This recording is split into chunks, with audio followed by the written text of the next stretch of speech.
I still remember the exact moment my world shifted, though I didn't realize it then.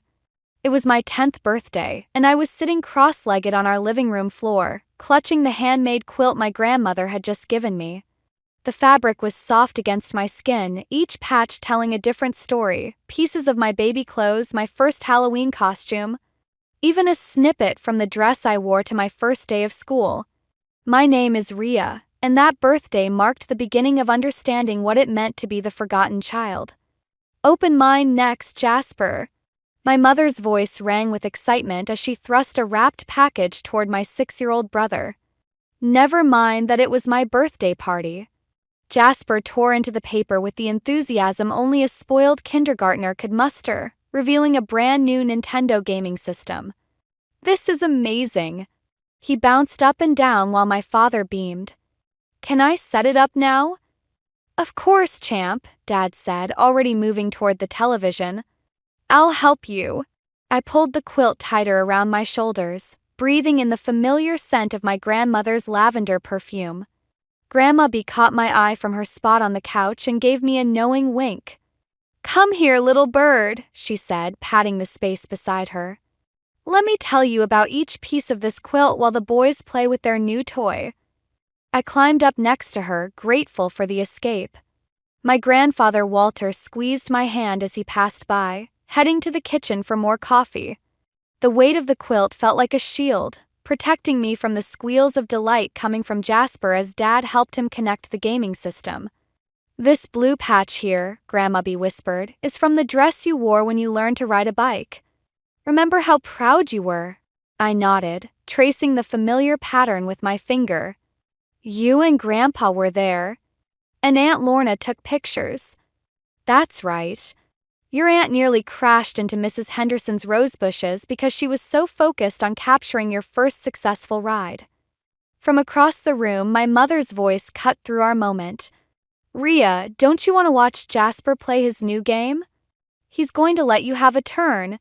How generous of him, Aunt Lorna muttered from her perch by the window, to share his new toy at his sister's birthday party. My mother's smile tightened. Lorna, please. What? I'm just saying what everyone's thinking. Aunt Lorna stood up, her tall frame casting a shadow across the room. Walter, want to help me bring out the cake? Before we completely forget whose birthday we're actually celebrating, I watched my aunt stride toward the kitchen, her spine straight as an arrow. My mother's face flushed red, but she said nothing, turning back to coo over Jasper's progress in his game. Grandma B squeezed my shoulder. Your aunt has always had a fierce heart, just like you. Now let me tell you about this yellow patch. This one's special. But before she could continue, Dad's voice boomed across the room. Celeste, honey, come look. Jasper's a natural at this game. He's going to be just like his old man, good with his hands. Perfect for taking over the repair shops someday. I felt Grandma B.A.'s grip tighten slightly on my shoulder. The room suddenly felt smaller, more suffocating, despite the quilt's comfort.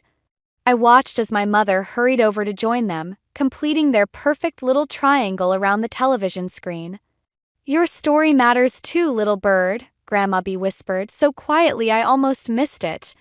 And someday they'll realize what they've been missing all along. I nodded, but something cold and hard had settled in my chest, right next to my heart. It was the first time I truly understood that in my father's eyes I was just a shadow, a placeholder for the son he'd always wanted. What I didn't know then was that this realization would set in motion a chain of events that would change everything. And it all started with a quilt, a Nintendo, and a birthday party that wasn't really mine at all. Call came on a Tuesday morning, 3 weeks after my birthday. I was sitting in math class, doodling flowers in the margins of my notebook, when the principal's voice crackled over the intercom. My Aunt Lorna was waiting in the office. I knew something was wrong the moment I saw her face. Aunt Lorna never cried, but her eyes were red and swollen.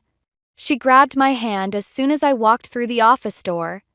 There's been an accident, she said, her voice barely holding steady. Grandma B and Grandpa Walter. The rest of her words faded into a hollow buzzing in my ears. I clutched my backpack straps so tight my knuckles turned white, the weight of my grandmother's quilt inside suddenly feeling like lead. The drive to the hospital was a blur. Aunt Lorna kept reaching over to squeeze my hand, but neither of us spoke. When we arrived, my parents were already there. Mom was crying quietly in a corner while Dad paced the waiting room, phone pressed to his ear. "Yes, I understand the shops need managing, but this is a family emergency," he was saying. "I'll be there as soon as I can." Jasper sat alone in a plastic chair, looking smaller than his 6 years. For once, nobody was paying attention to him. He looked up when I walked in, his lower lip trembling. "Rhea," he whispered, "are Grandma and Grandpa going to be okay?" Before I could answer, a doctor appeared in the doorway. The look on his face told us everything we needed to know. The next few days passed in a fog of black clothes and casseroles. People kept patting my head and telling me how sorry they were, but their words felt empty. The only real thing was the quilt wrapped around my shoulders, the last gift Grandma B would ever give me. The funeral, Dad stood at the podium and talked about family legacy and the importance of carrying on. He barely mentioned Grandma B.A.'s stories or Grandpa Walter's terrible jokes. It was all about business and tradition and the future of the Parker name. "Your father always did miss the point," Aunt Lorna muttered beside me. She squeezed my shoulder. "You okay, little bird?" I nodded, though I wasn't. Not really. Across the church, I watched my mother dab at her eyes with a tissue while simultaneously trying to keep Jasper quiet with his handheld game. After the service, everyone gathered at our house. I escaped to my room, but the sound of voices still carried up the stairs. Dad was talking to Uncle Robert about the repair shops again. "The timing couldn't be worse," I heard him say. "We're expanding to 3 new locations next month. Jasper's legacy is at stake here." A sharp laugh cut through their conversation. "Jasper's legacy?" Aunt Lorna's voice was razor sharp. "Your son is 6 years old, Everett, and your daughter is right upstairs, grieving the only people who ever really saw her. Now isn't the time, Lorna. When is the time? When Rhea's completely invisible. When she's given up hoping for your attention entirely. You have no right. I have every right. They were my parents too, and unlike you, I actually knew them. Did you know Mom spent the last 3 months making that quilt for Rhea? Or that Dad taught her constellations every Friday night? The silence that followed was deafening. I pressed my face into the quilt, breathing in the fading scent of lavender, trying to hold on to the memory of Grandma B.A.'s voice. A soft knock at my door made me look up. It was Jasper, clutching his gaming device. "Can I sit with you?" he asked quietly. "Everyone downstairs is fighting." I nodded, lifting the edge of the quilt. He crawled under it with me, and for the first time I didn't feel resentful of his presence. We were both lost in the same storm. "I miss them," he whispered. "Me too." Below, I could still hear Aunt Lorna and Dad arguing, their voices rising and falling like waves. But something else was building underneath, a quiet determination taking root in my chest.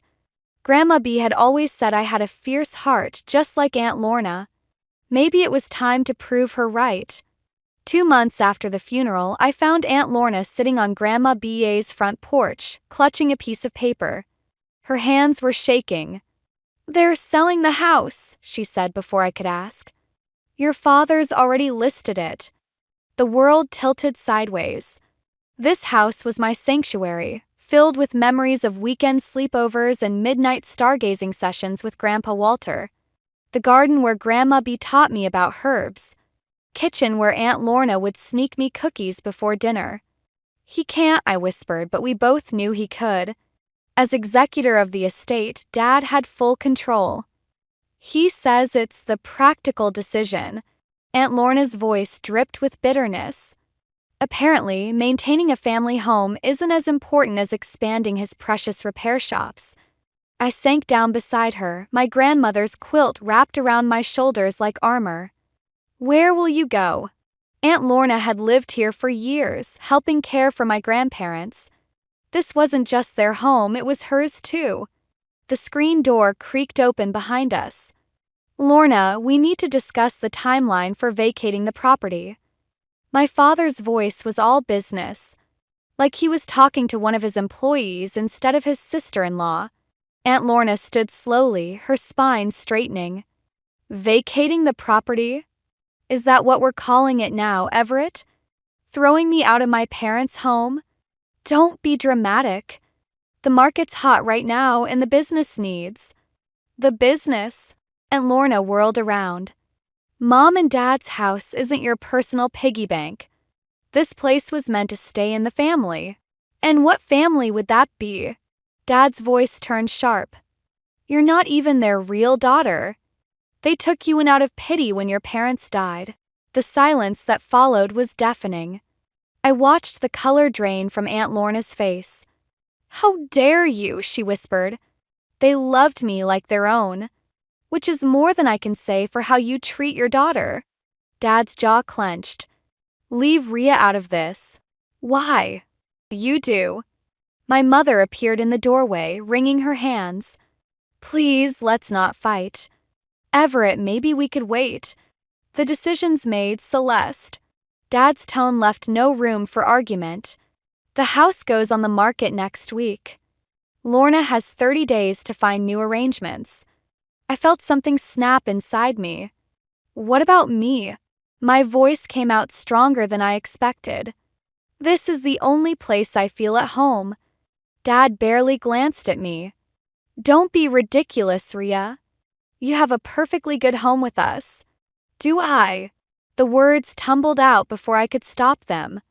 Or do I just have a front row seat to the Jasper show? That's enough. Dad's face darkened. This discussion is over. The house is being sold. Aunt Lorna reached for my hand, squeezing it tight. You're right, Everett. This discussion is over. But not in the way you think. She pulled an envelope from her pocket. Mom left me a letter. Did you know she suspected you might try something like this? That's why she had her lawyer draw up a separate document. I have right of first refusal on the house. Dad snatched the paper from her hand, his face growing redder as he read. This is impossible. The estate is more complicated than you thought. Aunt Lorna's smile was razor sharp. You might control the estate, but you can't sell this house without my agreement. And I don't agree. Mom touched Dad's arm. Everett, perhaps we should. No. He crumpled the paper in his fist. This changes nothing. If you want the house, Lorna, you'll have to buy it. Market value. Cash. 30 days. He stormed inside, Mom trailing behind like a shadow. But I stayed on the porch with Aunt Lorna, watching the sun set over Grandma B.A.'s garden. What are you going to do? I asked quietly. Aunt Lorna wrapped an arm around my shoulders. Whatever it takes, little bird. Whatever it takes. But we both knew that even if she found the money, nothing would ever be the same. The battle lines had been drawn, and I was starting to realize which side I was on. The day I chose to leave started like any other. I was doing homework at the kitchen table when Mom walked in, clutching her phone like a lifeline. Your father's bringing potential buyers to see the house tomorrow, she said, not quite meeting my eyes. They're a lovely couple with 3 children. Wouldn't that be nice? I kept writing in my notebook, pressing the pen so hard it nearly tore through the paper. Nice for who? Rhea, please. Your father's doing what he thinks is best for everyone. Everyone except Aunt Lorna. Everyone except me. Mom sighed, that familiar sound of surrender I'd grown to hate. Sometimes adults have to make difficult decisions. Like choosing one child over the other? The words hung in the air between us. Mom's face crumpled, but before she could respond, Dad burst through the door, Jasper trailing behind him with an ice cream cone. Great news, Dad announced. The business loan came through. We're expanding to 3 new locations by spring. He ruffled Jasper's hair. Ready to learn the ropes, champ? Jasper licked his ice cream, looking uncertain. I guess so. That's my boy. Dad turned to Mom. Did you tell Rhea about tomorrow's showing? I slammed my textbook shut.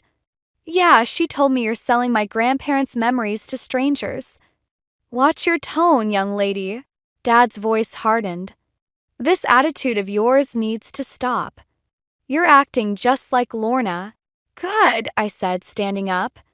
At least someone in this family still knows right from wrong. Rhea. Mom's warning came too late. Dad's face turned red. Go to your room. Now. Why? So you can pretend I don't exist? Like always. That's enough. His fist came down on the table, making Jasper jump and drop his ice cream. I won't have you disrespecting me in my own home. No, I said quietly, surprising myself with how calm I felt. This isn't my home. It never was. I walked upstairs, pulled out my phone, and texted Aunt Lorna. I'm ready. Her response came immediately. Pack what matters. I'll be there in 20. I grabbed my backpack and started filling it with essentials. Grandma's quilt went in first, followed by photos, clothes, and the jar of birthday money I'd been saving. My hands were steady, even though my heart was racing. A soft knock made me freeze. Rhea. It was Jasper. Can I come in? He slipped inside before I could answer, his eyes widening at my half-packed bag. Are you running away? Not running away, I said, folding another shirt. Just choosing a different path. His lower lip trembled. Because of me? I stopped packing and really looked at my little brother. Behind the privilege and the favoritism, he was just a kid caught in Dad's web of expectations just like me. No, Jasper. Not because of you. I pulled him into a hug. Sometimes people need to leave to find themselves. But I'll always be your sister. He hugged me back fiercely. Promise. Promise. My phone buzzed. Aunt Lorna was outside. I shouldered my backpack and took one last look around my room. Through the window, I could see Dad's prized BMW in the driveway, with its custom plates advertising his repair shops. The sight of it sparked an idea. I grabbed a marker from my desk and scribbled a note. You can't sell memories, Dad. But you can lose them. Downstairs, I could hear Mom and Dad arguing in the kitchen. I slipped out the front door without saying goodbye, leaving my house key on the entry table. Aunt Lorna was waiting in her beat-up Volvo, engine running. As I climbed in, she squeezed my hand. You okay, little bird? I nodded, watching my childhood home shrink in the side mirror. I will be. Your parents. We'll figure it out eventually. Or they won't. I pulled Grandma's quilt tighter around my shoulders. Either way, I'm done being invisible. As we drove away, I felt something shift inside me, not just anger or hurt, but a quiet determination. Dad always said legacy was everything. Well, he was about to learn what happens when you forget that legacy isn't just about what you leave behind, it's about who you leave behind too. Living with Aunt Lorna changed everything. Our small apartment above the bookstore where she worked became my sanctuary, filled with the smell of old paper and coffee. No expectations. No disappointments. Just peace. Until the letter arrived. I was doing homework at the counter when the bell above the door chimed. Mom walked in, looking smaller than I remembered, clutching an envelope. Rhea, she said, her voice barely above a whisper. You look different. 6 months had passed since I left. My grades had soared. I cut my hair short, started wearing clothes I actually liked. Found my voice. What do you want? I kept my eyes on my textbook. Your father's expanding again. 3 more shops. She placed the envelope on the counter. He wants Jasper to start training this summer. But Jasper... She paused, twisting her wedding ring. He's refusing. I finally looked up. Good for him. You don't understand. Your father's furious. He's threatening to cut off Jasper's college fund if he doesn't comply. The familiar anger bubbled up. And you're letting him? I thought maybe you could talk to Jasper. He looks up to you even after. After what? After I escaped? After I chose not to be Dad's backup plan? The bell chimed again.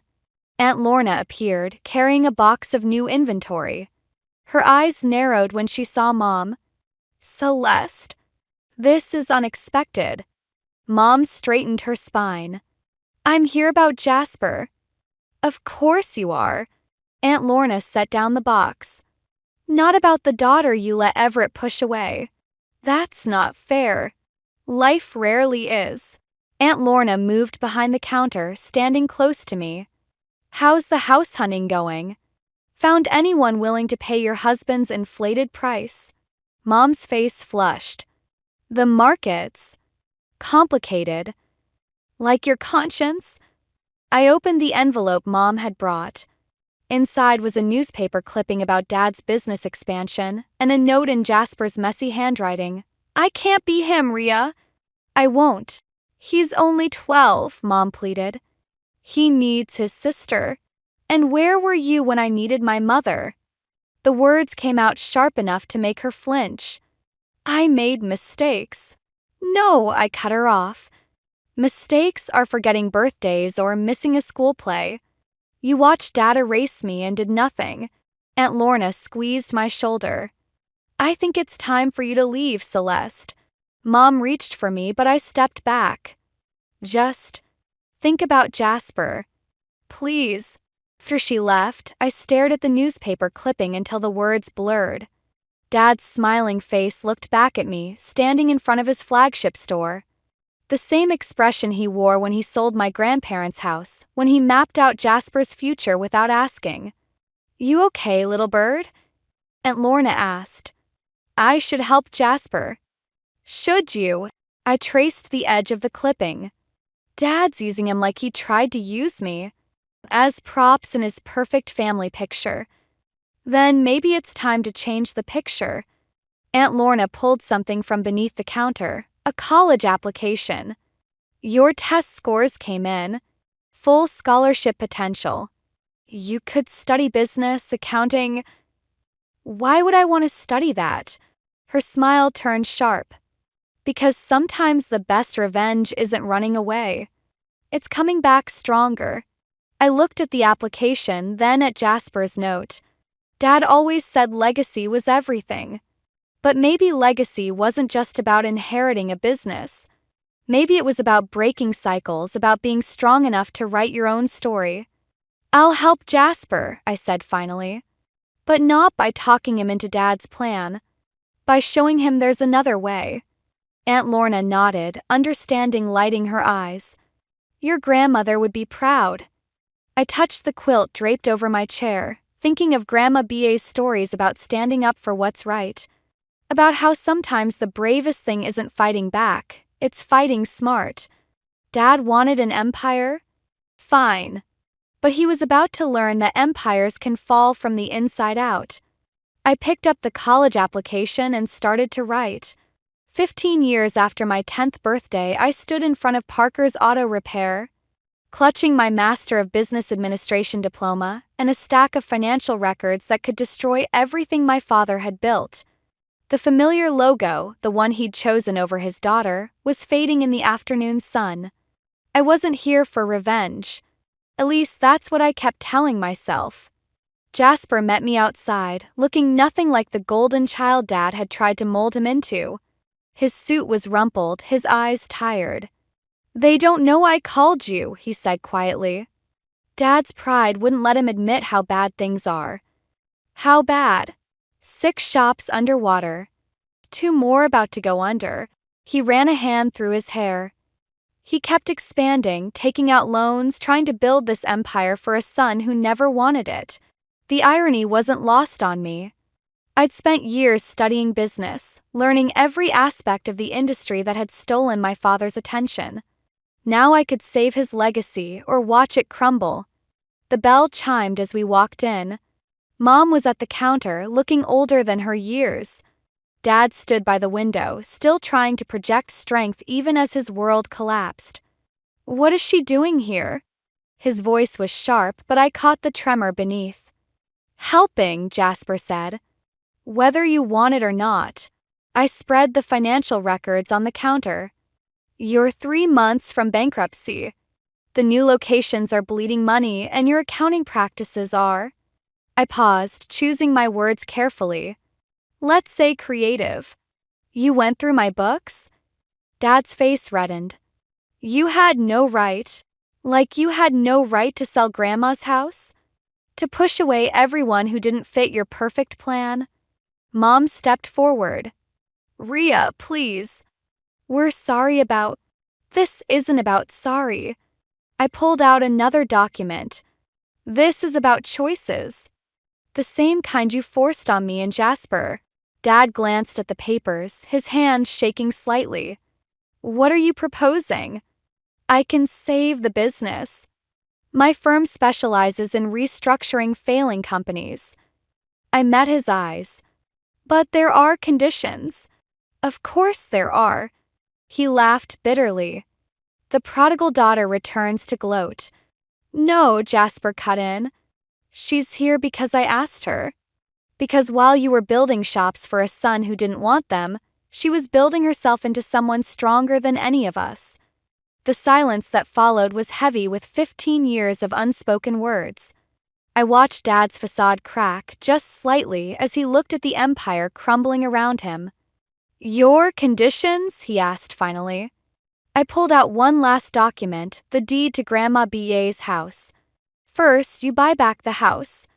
It goes to Aunt Lorna, as it should have years ago. That property's worth. Less than your pride? I interrupted. Choose carefully, Dad. This time, you're not the one holding all the cards. He stared at me for a long moment, really seeing me perhaps for the first time. I waited, feeling the weight of Grandma's quilt around my shoulders even though it was safely at home. And the other conditions? You step down. Let Jasper and me restructure the business our way. You can keep your legacy, but you have to trust us to preserve it.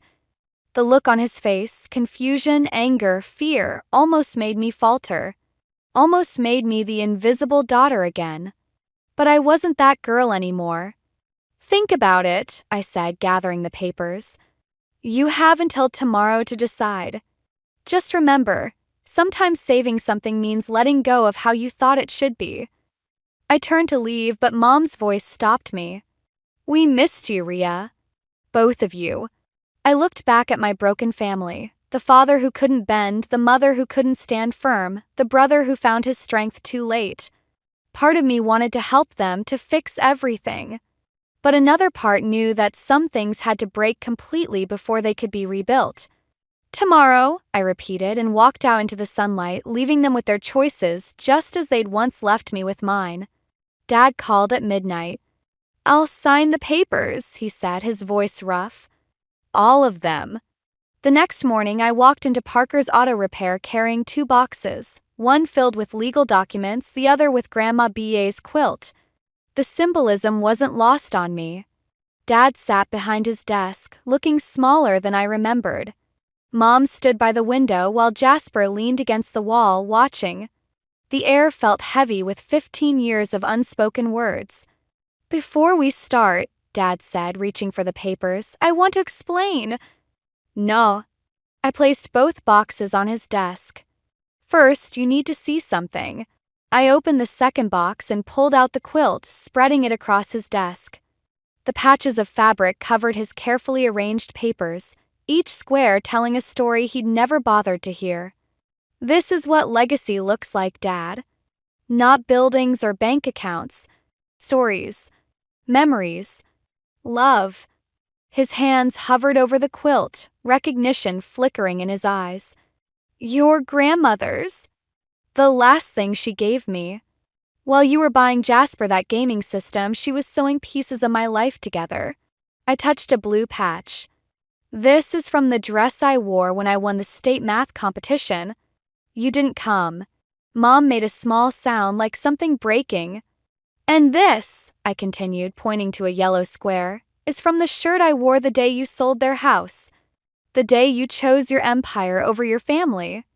I was trying to build something for all of us, Dad protested, but his voice wavered.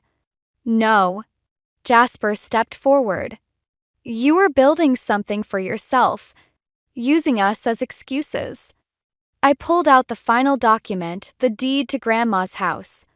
Sign it. Dad's hand shook as he reached for the pen.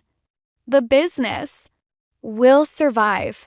Jasper and I will make sure of it. But not your way.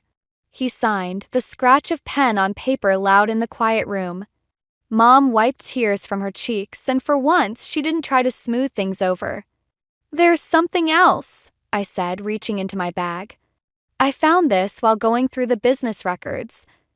I placed a faded envelope on top of the quilt. Dad's name was written in Grandma Bea's handwriting. Where did you? It was in her desk at the house. The one you sold without clearing out her things. His hands trembled as he opened it. A single sheet of paper fell out along with a key. Dear Everett, he read aloud, if you're reading this, you're probably about to make a terrible mistake. The house isn't just property, it's the heart of this family.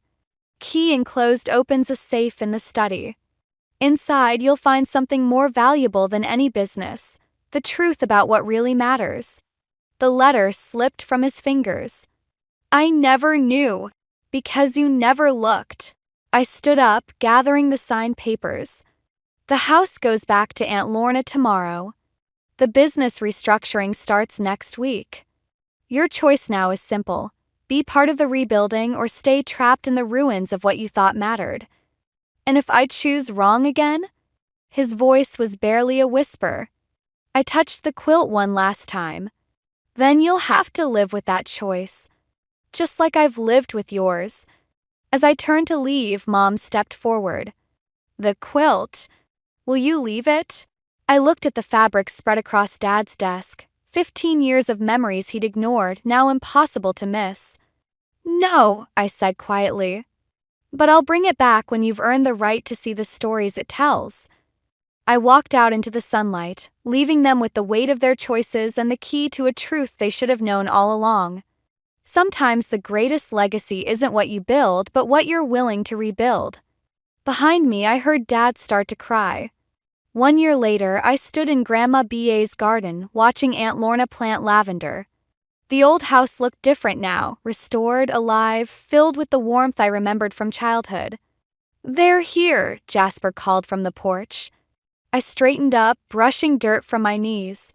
Mom and Dad's car pulled into the driveway, moving slowly like they weren't sure they belonged. Maybe they didn't, not yet. But they were trying. Ready, little bird? Aunt Lorna asked, squeezing my shoulder. I nodded, touching the quilt draped over the porch swing. Today felt right for its return. Dad looked older, softer somehow. The business restructuring had worked. 3 shops instead of 8, focused on quality over empire. Jasper managed one while I handled the finances. Dad worked the counter at the original location, learning to listen to customers' stories instead of just fixing their cars. We found something, Mom said by way of greeting, holding out a dusty box. In the safe. The one from Grandma Bea's letter. Inside was a collection of photographs I'd never seen. Me at school events, award ceremonies, quiet moments in the garden, all captured by Grandma B without anyone knowing. And beneath them, a letter addressed to me. Read it, Aunt Lorna urged gently. My hand shook as I unfolded the paper.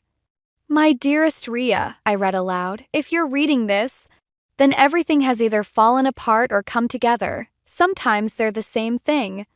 The quilt I made you isn't just memories, it's a map. Each patch shows a moment when you were stronger than anyone knew.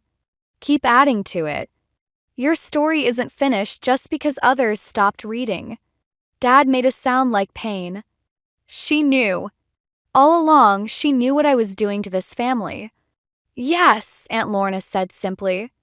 But she also knew Rhea would find her way back. Not to what was broken, but to what could be rebuilt.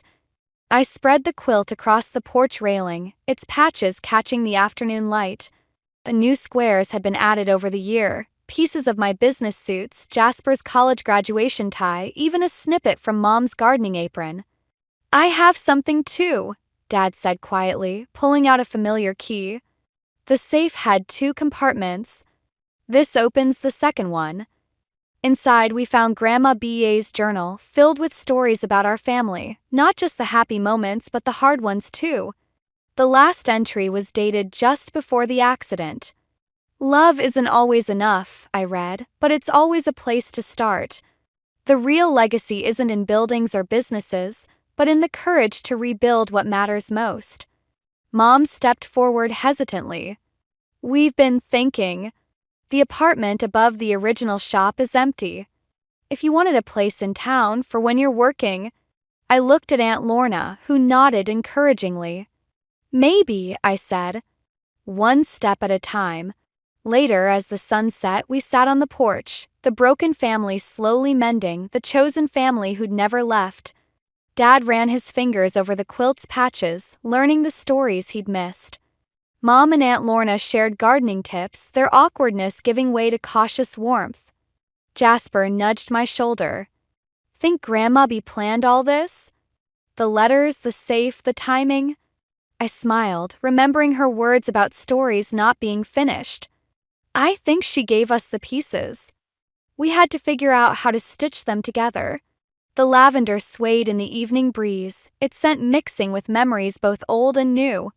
Some wounds would never fully heal, and some trust might never fully return. But maybe that wasn't the point.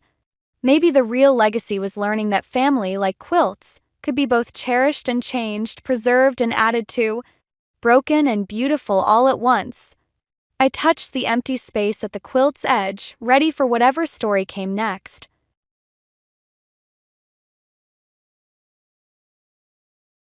I didn't ask to be born into this particular family.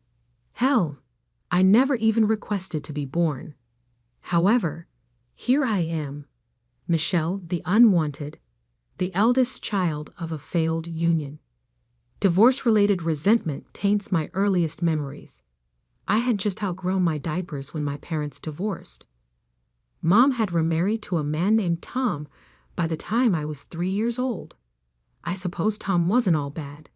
He was a doting father who lavished gifts and affection onto my mother. However, it was immediately apparent that I was merely extra baggage that was included in the bundle. That is, until I was 5 years old. When Mom became pregnant, everything in the world seemed to center around the adorable baby that was growing inside her.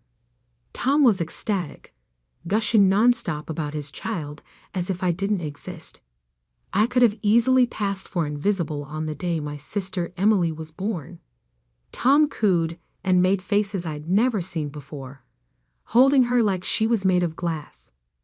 Mother glowed with pride, as though she was holding her firstborn.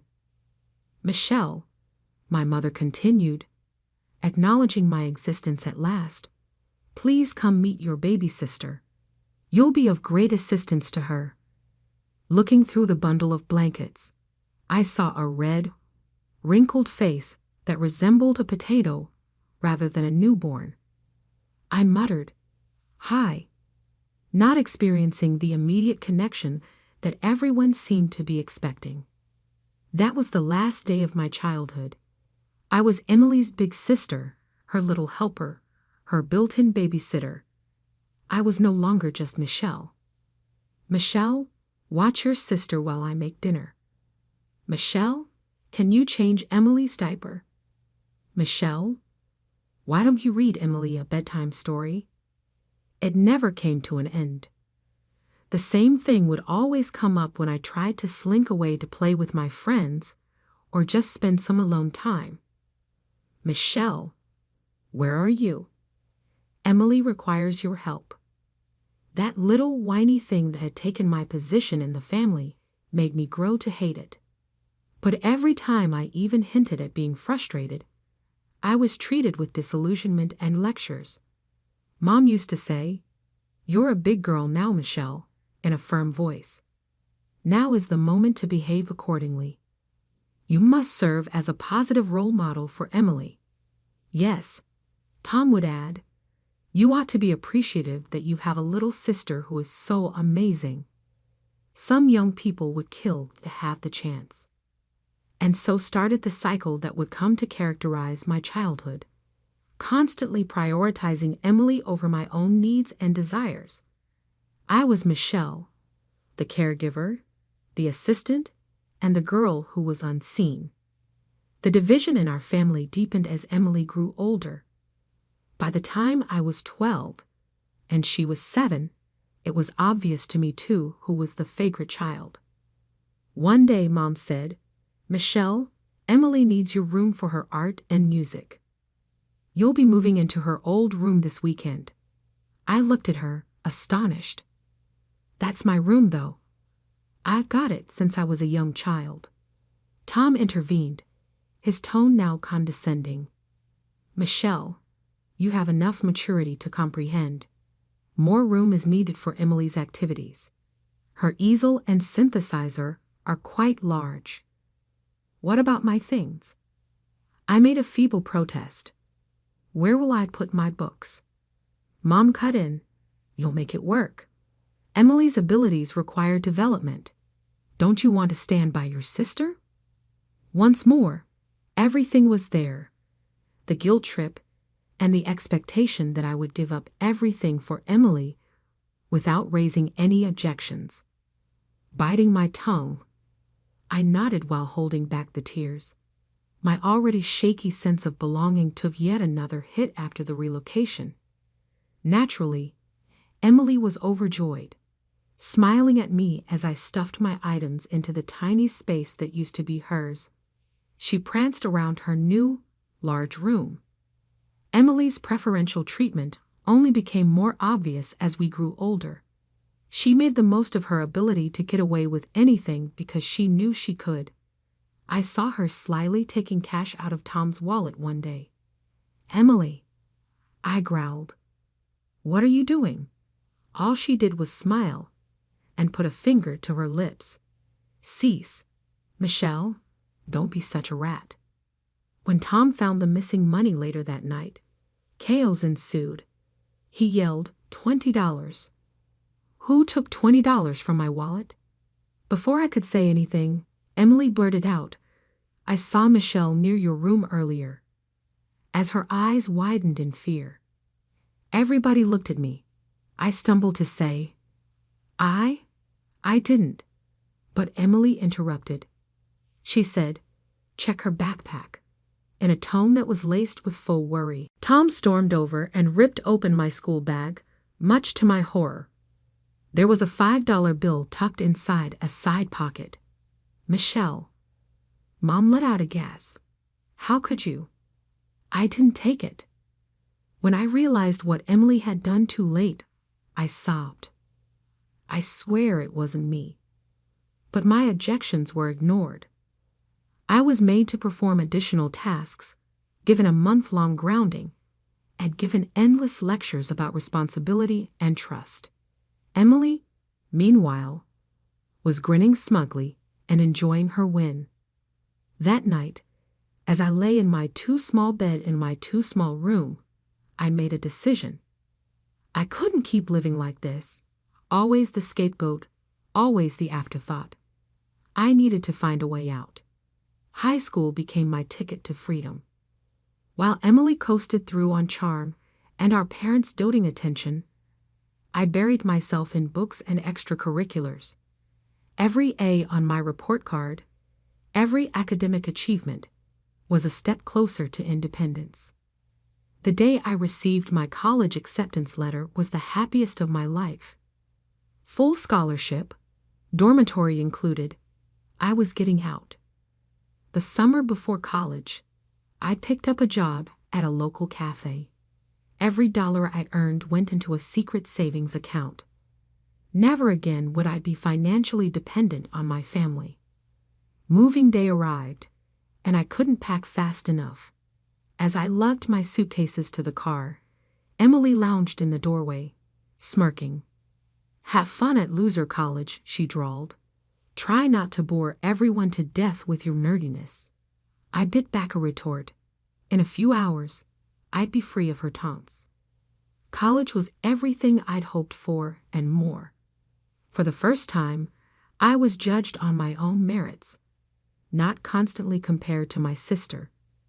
I threw myself into my classes, determined to make the most of this opportunity. My human resources management program was challenging but fascinating. I loved learning about organizational behavior, talent acquisition, and conflict resolution. Ironically, my dysfunctional family had given me plenty of real-world experience in those areas.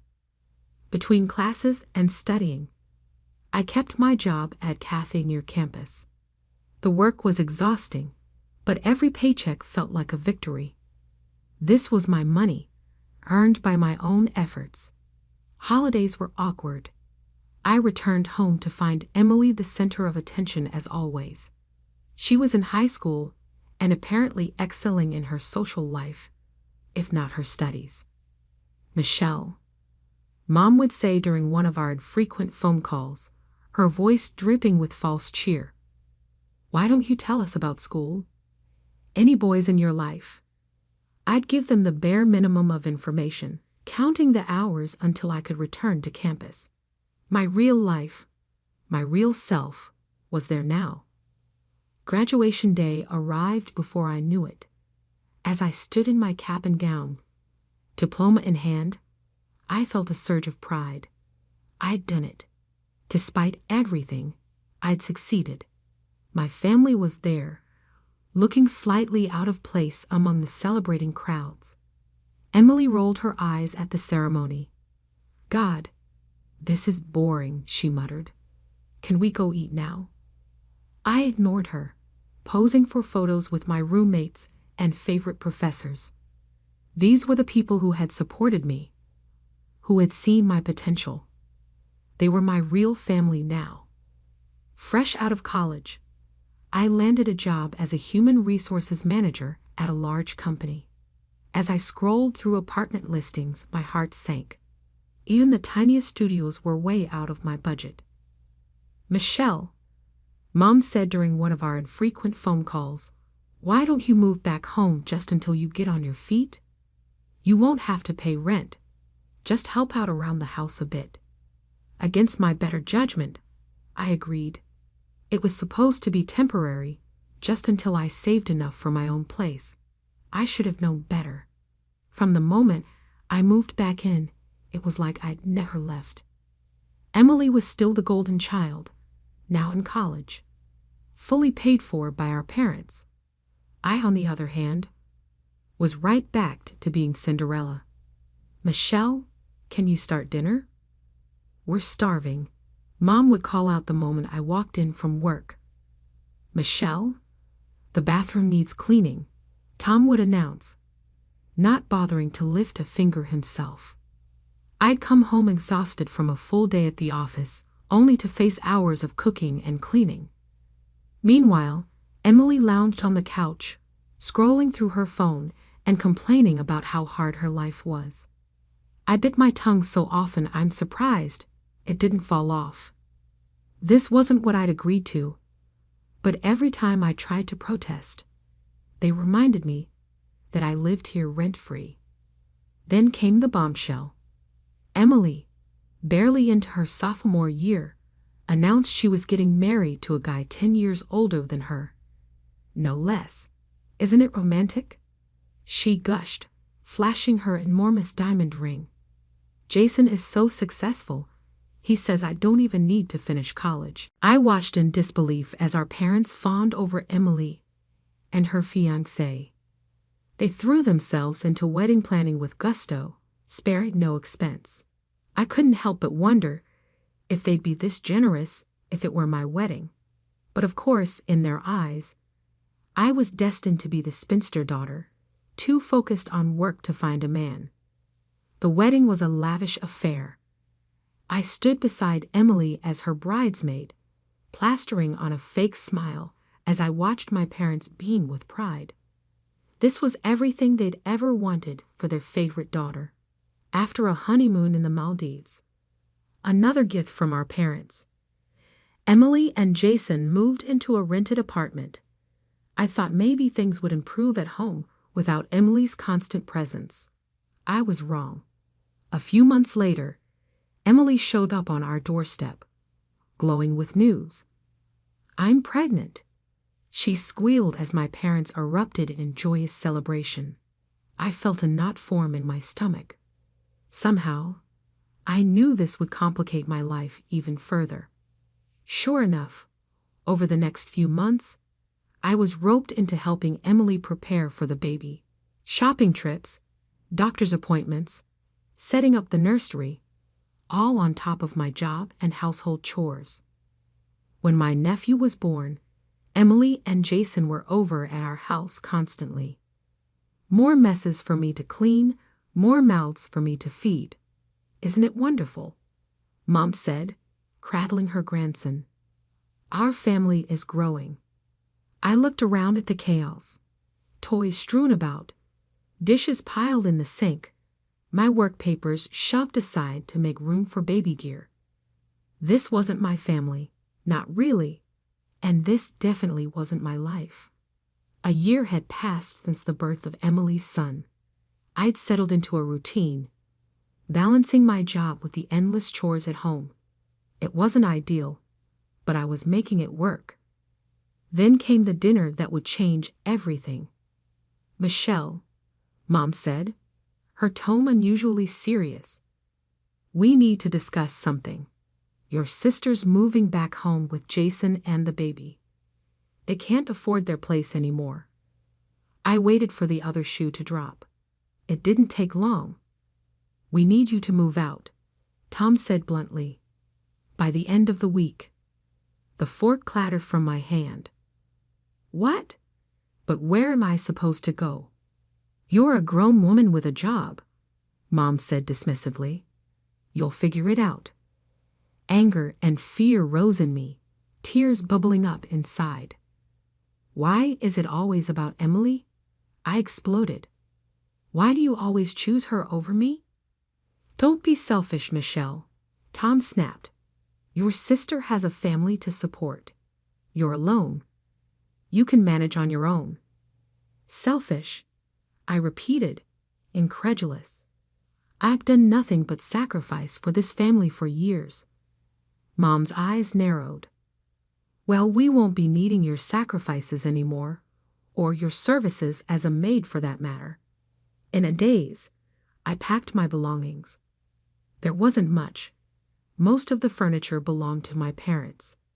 Tears streamed down my face as I lugged my suitcases to my car, but I refused to let them see me break. As I drove away, I caught a glimpse of Emily's car pulling into the driveway. She gave me a little wave, her expression a mix of triumph and happiness. I found a small apartment across town, barely more than a studio. It was all I could afford on such short notice. As I unpacked my meager belongings, a strange sense of peace washed over me. For the first time in my life, I was truly on my own.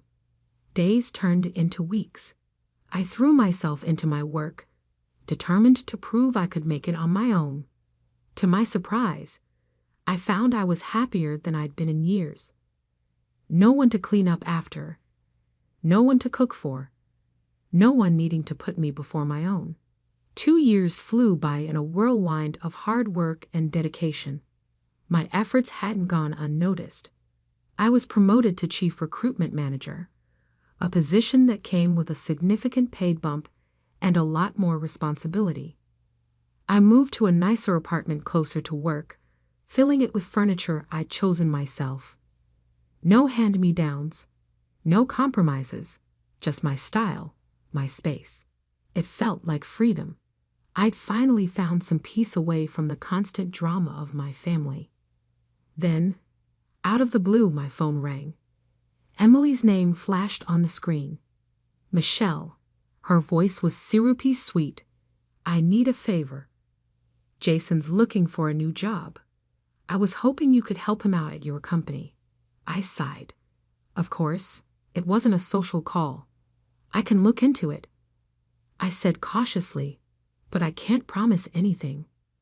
When Jason's resume landed in my inbox, I did my due diligence. I found a few entry-level positions that matched his qualifications and passed them along. "These are beneath me," Jason scoffed when I called to discuss the options. "Don't you have anything better?" I bit back a retort. "These are the positions available that match your experience. Take it or leave it." He left it. A few weeks later, I heard through the office vine that Jason had landed a cushy job at our biggest competitor as head of sales. I nearly choked on my coffee when I heard. How the hell did that happen? I muttered to myself. It didn't take long to find out. Mom let it slip during one of our frequent phone calls. "Oh, your father pulled some strings," she said casually. "He knows someone on their board of directors. Isn't it wonderful? Jason's doing so well." I felt like I'd been punched in the gut. All those years of hard work, of proving myself, and my parents had never once offered to help me. But for Jason, they'd move mountains. I wanted to scream, to confront them about the unfairness of it all. But what would be the point? They'd never see it my way. So I swallowed my anger and said nothing. A month passed. I threw myself into my work, trying to forget about Jason and my family's blatant favoritism. Then came the call that would change everything. "Michelle." Jason's voice was low, conspiratorial. "I need your help with something." "What is it?" I asked, wary. "I need some information. Customer lists, pricing details. You know, the good stuff." I felt the blood drain from my face. "Are you asking me to steal confidential information?" "Come on, it's not stealing," he cajoled. "Just sharing between family." "That's corporate espionage, Jason. It's illegal." He laughed as if I told a particularly funny joke. "No one will know it came from you. I'll make it worth your while. We'll split the commission." I couldn't believe what I was hearing. "Absolutely not. Don't ever ask me something like this again." "Don't be so uptight," he pressed. "Think about Emily. About your nephew. Don't you want to help your family?" That was the last straw. "If you ever contact me about this again, I'm going straight to the police," I snapped. "And don't you dare use my sister or nephew to manipulate me." I hung up, my hands shaking with rage.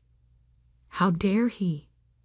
But I had a sickening feeling that this was far from over.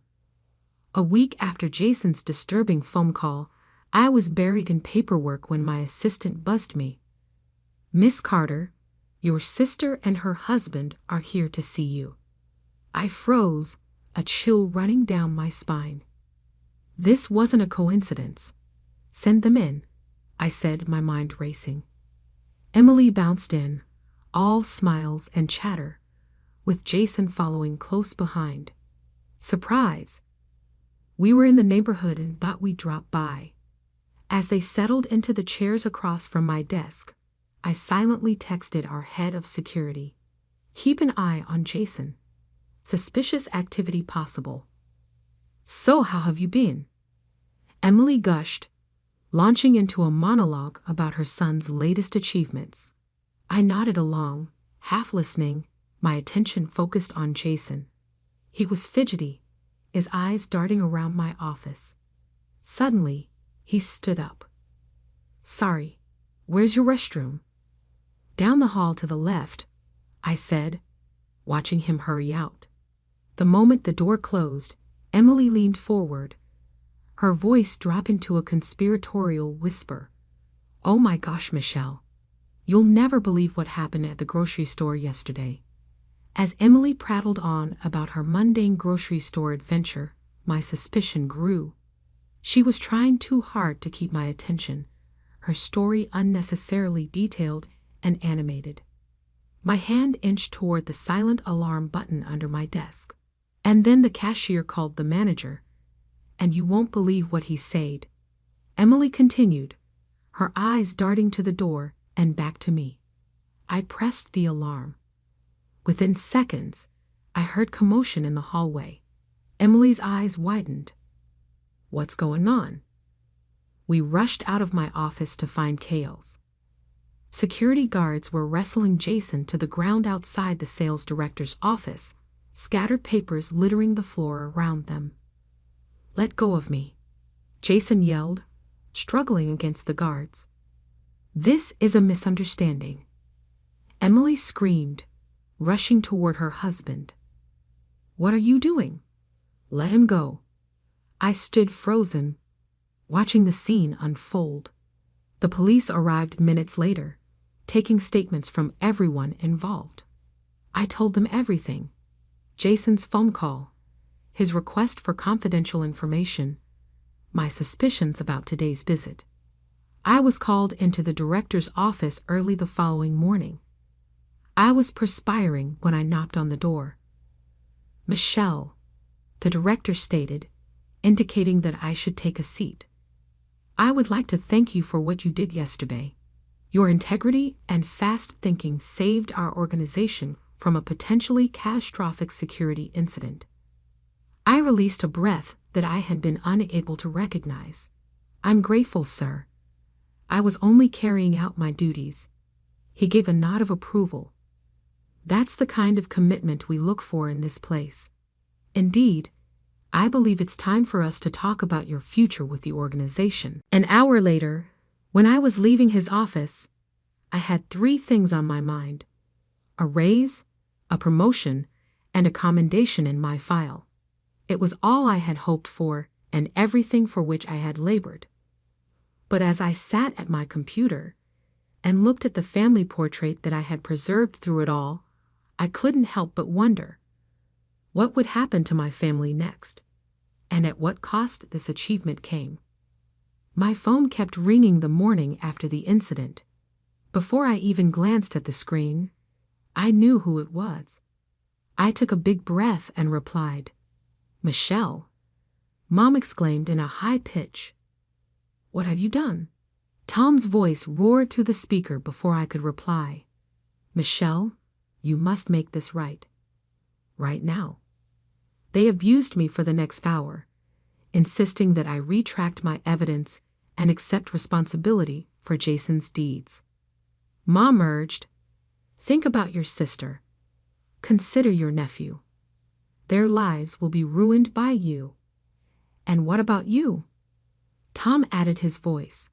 "Without a spouse or children, you are all alone. You'll be able to handle all of these difficulties more easily than Jason will."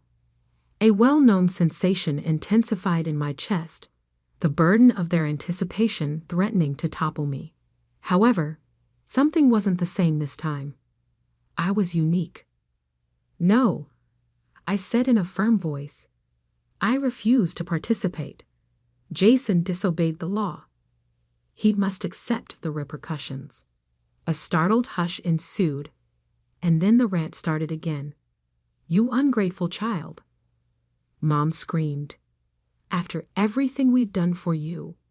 Tom snarled, "That's it. You are not our daughter. After we're gone, don't count on a penny." The call ended. I sat there feeling very light, phone in hand. It was over, really over, at last. The following several months flew by. Jason was accused of industrial espionage, attempted burglary, and trespassing. His reputation was destroyed, and he lost his work. Emily amazingly avoided prosecution. I gave my effort my all since I was determined to disprove my parents. Their money and support were not needed by me. It was sufficient that I had myself. Word spread between mutual contacts. After serving his sentence, Jason turned to alcohol since he was jobless. Emily started a string of misadventures after losing hope in her fallen prince. The tipping point was reached when Jason discovered her having sex with someone else, in my parents' home, no less. Following the altercation, Jason was left on the street and Emily received divorce papers. Emily brought all of her new lovers to my parents' house, where she stayed. They kicked her out the same way they kicked me out not too long after they'd had enough. My parents took on the role of raising their grandson after she lost custody of her son. I waited for the sense of satisfaction and vindication that I had always imagined I would experience when I heard each piece of news. However, it never materialized. Rather, I experienced nothing at all. Their turmoil was not mine, and they were no longer my family. Years went by. My diligence and moral character paid off in ways I could never have predicted as I moved up the business ladder. Then I met him on a Tuesday that was just like any other. Mark was benevolent, encouraging, and a world away from the poisonous environment I had grown up in. Everything I had never known I wanted. A year later, he proposed, and I said yes right away. Just Mark's family and our closest friends attended our tiny, private wedding. I realized that I had finally found the unwavering love and acceptance I had been looking for as I stood there saying my vows. It's been years since I spoke to Emily or my parents. I occasionally worry about them and my nephew, but I choose not to ask. Some bridges are meant to remain burned.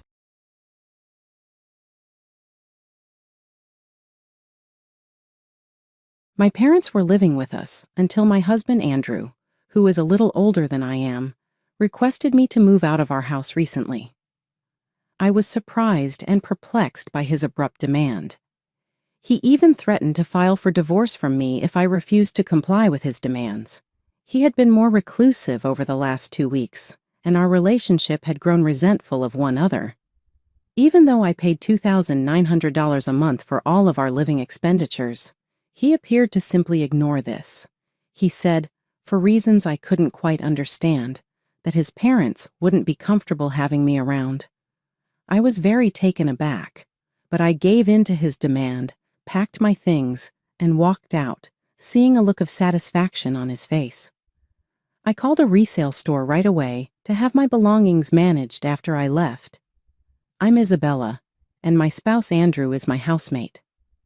After initially connecting through mutual connections, we soon became friends. He mentioned in one of our early meetings that he wanted to be a voice actor, which intrigued me because of his endearing voice.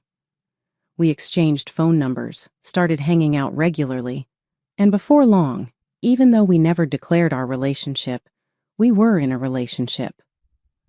I was drawn to the concept of dating someone older since, at the time, I had just graduated from college, and it felt like I was entering a more responsible stage of my life.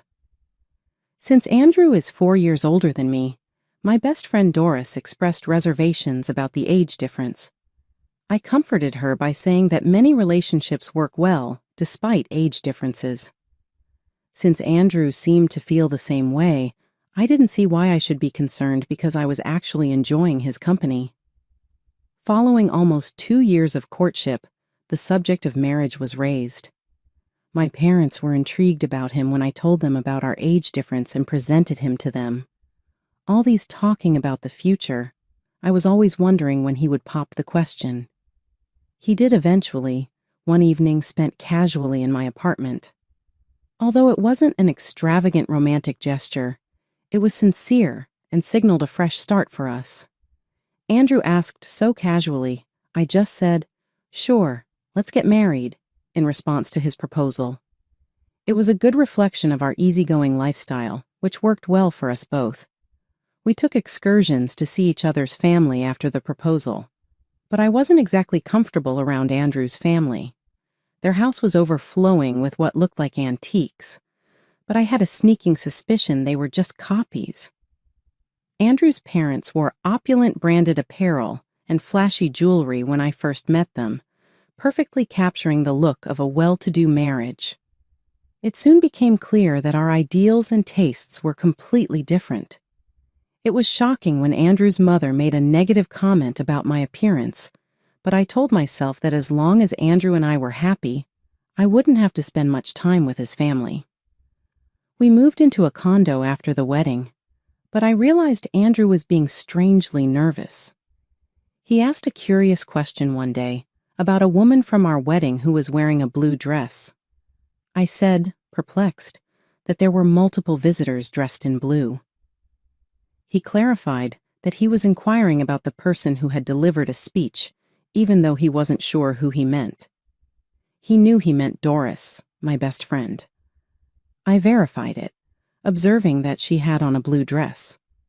When Andrew inquired about her, it seemed strange that he was interested in her. He explained that he thought he had seen someone who looked like her recently and remembered her speech. It seemed strange that he was suddenly interested in Doris, but before I could ask him more questions, he just laughed it off and went back to his room. Doris called later with some great news. Her lover was going to come home to the U.S. the following year. They have a long and profound bond, having known each other since elementary school and becoming a couple in high school. During middle school, Doris's boyfriend had moved away, but they continued to correspond via letters. When they got back together in high school, he told her he loved her. Doris constantly told romantic stories that I loved to hear. After spending some time in the U.S., her lover was transferred to an international branch and had been working there for a number of years. Their constant communication helped them maintain their great relationship in spite of their distance from one another. I was curious to know if Doris felt her boyfriend would pop the question when he got back, implying that they would get married. Doris laughed at my premature announcement, but said jokingly that I should be ready to deliver a speech that would stand out at her wedding, just as she did at mine. We relaxed and had a good time over tea, appreciating how easy our friendship was and how we could talk about anything and know that one other would be there for us. It was at this time that I began to notice adjustments to Andrew's routine. He was arriving home later and later. He responded that just because we were married, it didn't mean he shouldn't work when I made a comment about his late hours. He was still pursuing his dream of being a voice actor, but in order to pay for his lessons, he had to take a number of part-time jobs with little guarantee of success. As a result, I took care of all of our living expenditures, which made it impossible for us to accumulate any savings. It became evident over time that Andrew was not willing to compromise his goals in order to maintain our family's financial security. His long work hours made me more concerned because I thought his part-time job was asking for too much overtime. Andrew brushed off my worries, saying he had everything under control and the extra money was helpful, when I raised the possibility that they were overworking him. The chat was quickly halted by his brusque reaction, and I noted that he was now referring to me impersonally as you, rather than by my name. This small adjustment gave our interactions a touch of coldness that made me worry more about where we were going as a couple. When Andrew and I got married, I imagined he would continue to speak to me with kindness. However, following our wedding, his demeanor shifted drastically. His once soothing, deep voice became grating and harsh, an effect I suspected was due to excessive drinking. Considering he was an aspiring voice actor, this lifestyle seemed detrimental to his vocal health, and I worried about his well-being. Despite my concerns, Andrew appeared indifferent and began to distance himself from me, often ignoring me entirely at home. It was around this time that my friend Doris reached out, wanting to discuss something important. Given my personal concerns, I proposed we meet at a private karaoke booth to talk undisturbed. Doris seemed particularly cautious about her choice of room, selecting one that allowed a clear view of the staff from the door. Curious, I asked her why she had chosen this particular spot. She explained that she had felt someone following her ever since she quit her job a month ago. Choosing a room with visibility allowed the staff to keep an eye out for any suspicious individuals who might be lurking nearby. I asked if she had involved the police. Doris replied that she had tried, but without any physical contact or direct threats, the police were limited in how they could help. She planned to discuss the matter with her boyfriend when he returned in a month, but in the meantime, she wanted to confide in someone close by. Doris hadn't seen her stalker clearly, too frightened to make out whether it was a man or a woman. I promised to help her keep a lookout, hoping to identify the person tailing her through my observations. I shockingly discovered that the individual following Doris was none other than my husband, Andrew. Despite his claims of working late, he had been spending his evenings lurking near Doris's workplace, following her after his shifts ended. This revelation was a heavy burden, and while I had planned to discuss my strained relationship with Andrew, uncovering his disturbing behavior became the immediate priority. The situation was far more serious than I had anticipated, leaving me to grapple with both my crumbling marriage and the safety of my dear friend. The day I found out that Andrew was the one stalking Doris was a profound shock, a betrayal that shattered my trust completely. Watching him follow my best friend with a creepy, unsettling grin was chilling.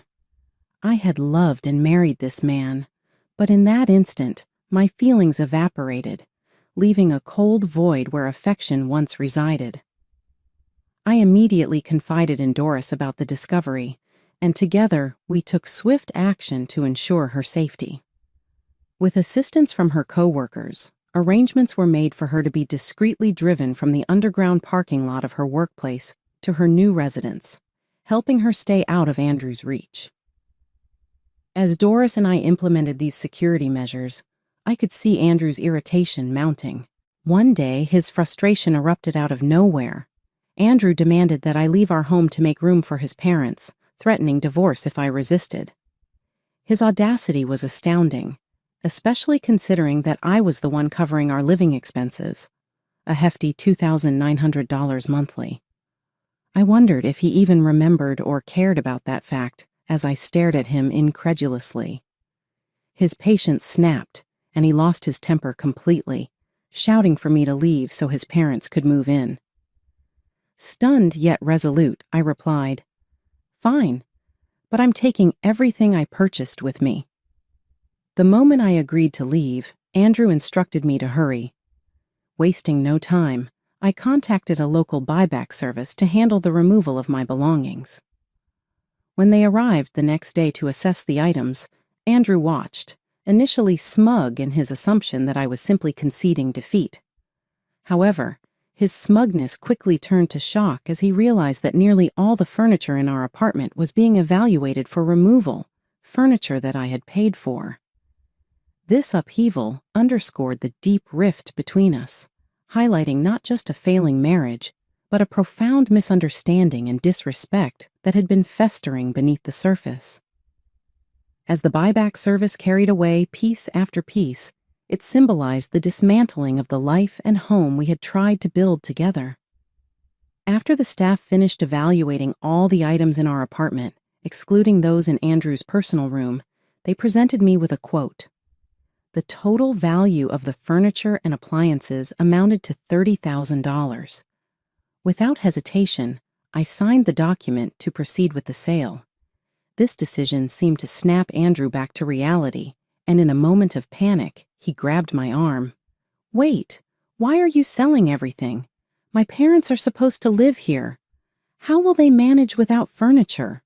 I pulled away from his grasp sharply. "What do you mean?" "When we got married, you were so broke from your acting classes that you practically begged me to cover the rent, the furniture, and all our living expenses. I didn't realize just how broke you were. I feel deceived." I reminded him pointedly about the $2,900 monthly expenses I had been paying. "From now on, you'll need to cover those expenses, especially with your parents moving in. It'll likely be even more," I stated firmly. Andrew's face turned pale, but he quickly tried to regain his composure. "You thought you could bring up money and I'd back out of the divorce? Who do you think you are?" He then defensively added, "I've already found a wealthy woman." Processing Andrew's revelation about his relationship with a wealthy woman, I began to suspect he might be confusing his stalker-like behavior towards Doris as a close relationship. If he considered that closeness, he was severely mistaken. Doris indeed came from a wealthy background. Her grandfather was a successful businessman, and her father now managed the family business. Doris was the epitome of a perfect AYS, yet she never flaunted her wealth. She lived modestly, just like me and our friends, and no one judged her based on her family's money. It dawned on me that Andrew might have learned about Doris's affluent background and misconstrued it, considering his skewed perception and desperate actions. This understanding added a layer of sadness and irony to the whole situation, revealing not just the dissolution of our marriage, but also the delusions and deceit that had underpinned Andrew's intentions from the start. Andrew's assumption that Doris would be a better match for him because of her wealth was both absurd and infuriating. Wealth does not define someone's value, particularly not in matters of the heart. Yet Andrew seemed to think it did, a notion that only fueled my frustration. I was positive that Doris would never consider getting married to someone with his kind of background. Her boyfriend, with whom she had been in high school, was scheduled to return to the state shortly. "They'll probably get married," I told Andrew, who looked visibly surprised to hear that his pretended intimacy with Doris was really a fantasy. Andrew attempted to defend himself by saying, "But I always walk Doris home," clinging to whatever link he believed to exist. "You should consider yourself lucky you weren't reported to the police," I replied. "But I didn't know she had a boyfriend." Andrew made a feeble protest. Since elementary school, they have been pen friends, and they communicate almost daily. And her boyfriend is a successful man, even acknowledged by her father, unlike you, who've been working part-time jobs, I said, emphasizing the clear differences between him and Doris's boyfriend. While the buyback workers were removing the appliances and furnishings, Andrew was trying to gather his composure. "I suppose all I have left is you." Striking a nice pose, he asked, "You'll support my dream of becoming a voice actor forever, right?" I gave his query a chilly look. "Pardon me?" "I've already begun the divorce procedure by seeing a lawyer. From now on, let's contact our attorneys." Andrew held to my waist, maybe thinking I still felt something for him. "Don't make remarks like that," he begged. "Haven't we been getting along all this time?" "Getting along? You've been distant and hanging around with my best friend Doris ever since you learned that she's a wealthy AYS, I shot back, making it obvious that his behavior were dishonest and self-serving. Everything had fallen apart as a result of his foolish quest of fortune via relationships, and it was now time for me to go on with him while maintaining my dignity and sense of reality. It became clear to me that marrying you was a mistake. Not long after our marriage vows, Andrew broke down in tears, acting more like a kid than a man who was 4 years my senior. The more I watched him cry, the more my feelings for him grew distant. I could no longer even live in the same room as him without feeling suffocated. I stated, "I just can't do this anymore," with a hint of exasperation in my tone. I went on, "By the way, I've spoken to your uncle, the one who owns this apartment, about our divorce." In a matter-of-fact manner. When Andrew realized how serious the issue was, his expression plummeted. "Unclear? But you are aware of his strictness," he shot out, sounding panicked. "Considering that I've been covering our rent and living expenses, your uncle suggested finding you a job when I leave," I replied coolly. "This implies that I will also be unable to continue taking voice acting classes." Practice was scarce for Andrew, and it didn't seem like a good idea to stick with something he wasn't entirely devoted to. "Maybe it's time for you to face reality," I said. I angrily cautioned him. "I won't hesitate to call the police if you bother Doris again." With a solid step, I sealed my resolution and left the house, vowing never to come back. My original intention was to return to my parents' home, but if a better chance came up, I would have looked at moving somewhere closer to my place of employment. About Andrew, soon after we split up, his uncle did in fact help him land a job at his business. It's interesting to note that Andrew's parents moved into the flat and began working for the uncle. They had hoped to gain something from their son's marriage to an affluent family. It appeared that their family was prone to opportunism. Leaving behind such a poisonous setting made me feel relieved. Although I had never been worried by the age gap, the experience made me realize how important it would be to choose my future spouse more carefully. Fortunately, after things with Andrew had calmed down, I got a marriage proposal from Doris. She presented me to her long-term partner, and I genuinely hoped for their happiness. Despite my first marriage's failure, I hoped that Doris and I would have a happy and long-lasting marriage.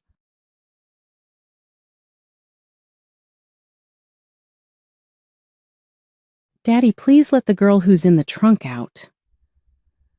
I missed my spouse when our 4-year-old daughter uttered those things on a family drive. At that moment, he took a glimpse at me. His face was still pale, whether it was intentional or not. With a terrified expression, he peered at our daughter through the rearview mirror. What a terrifying statement. Such lies belong nowhere. From the passenger seat, I shot him a fierce scowl. Then should we pull over at the rest area?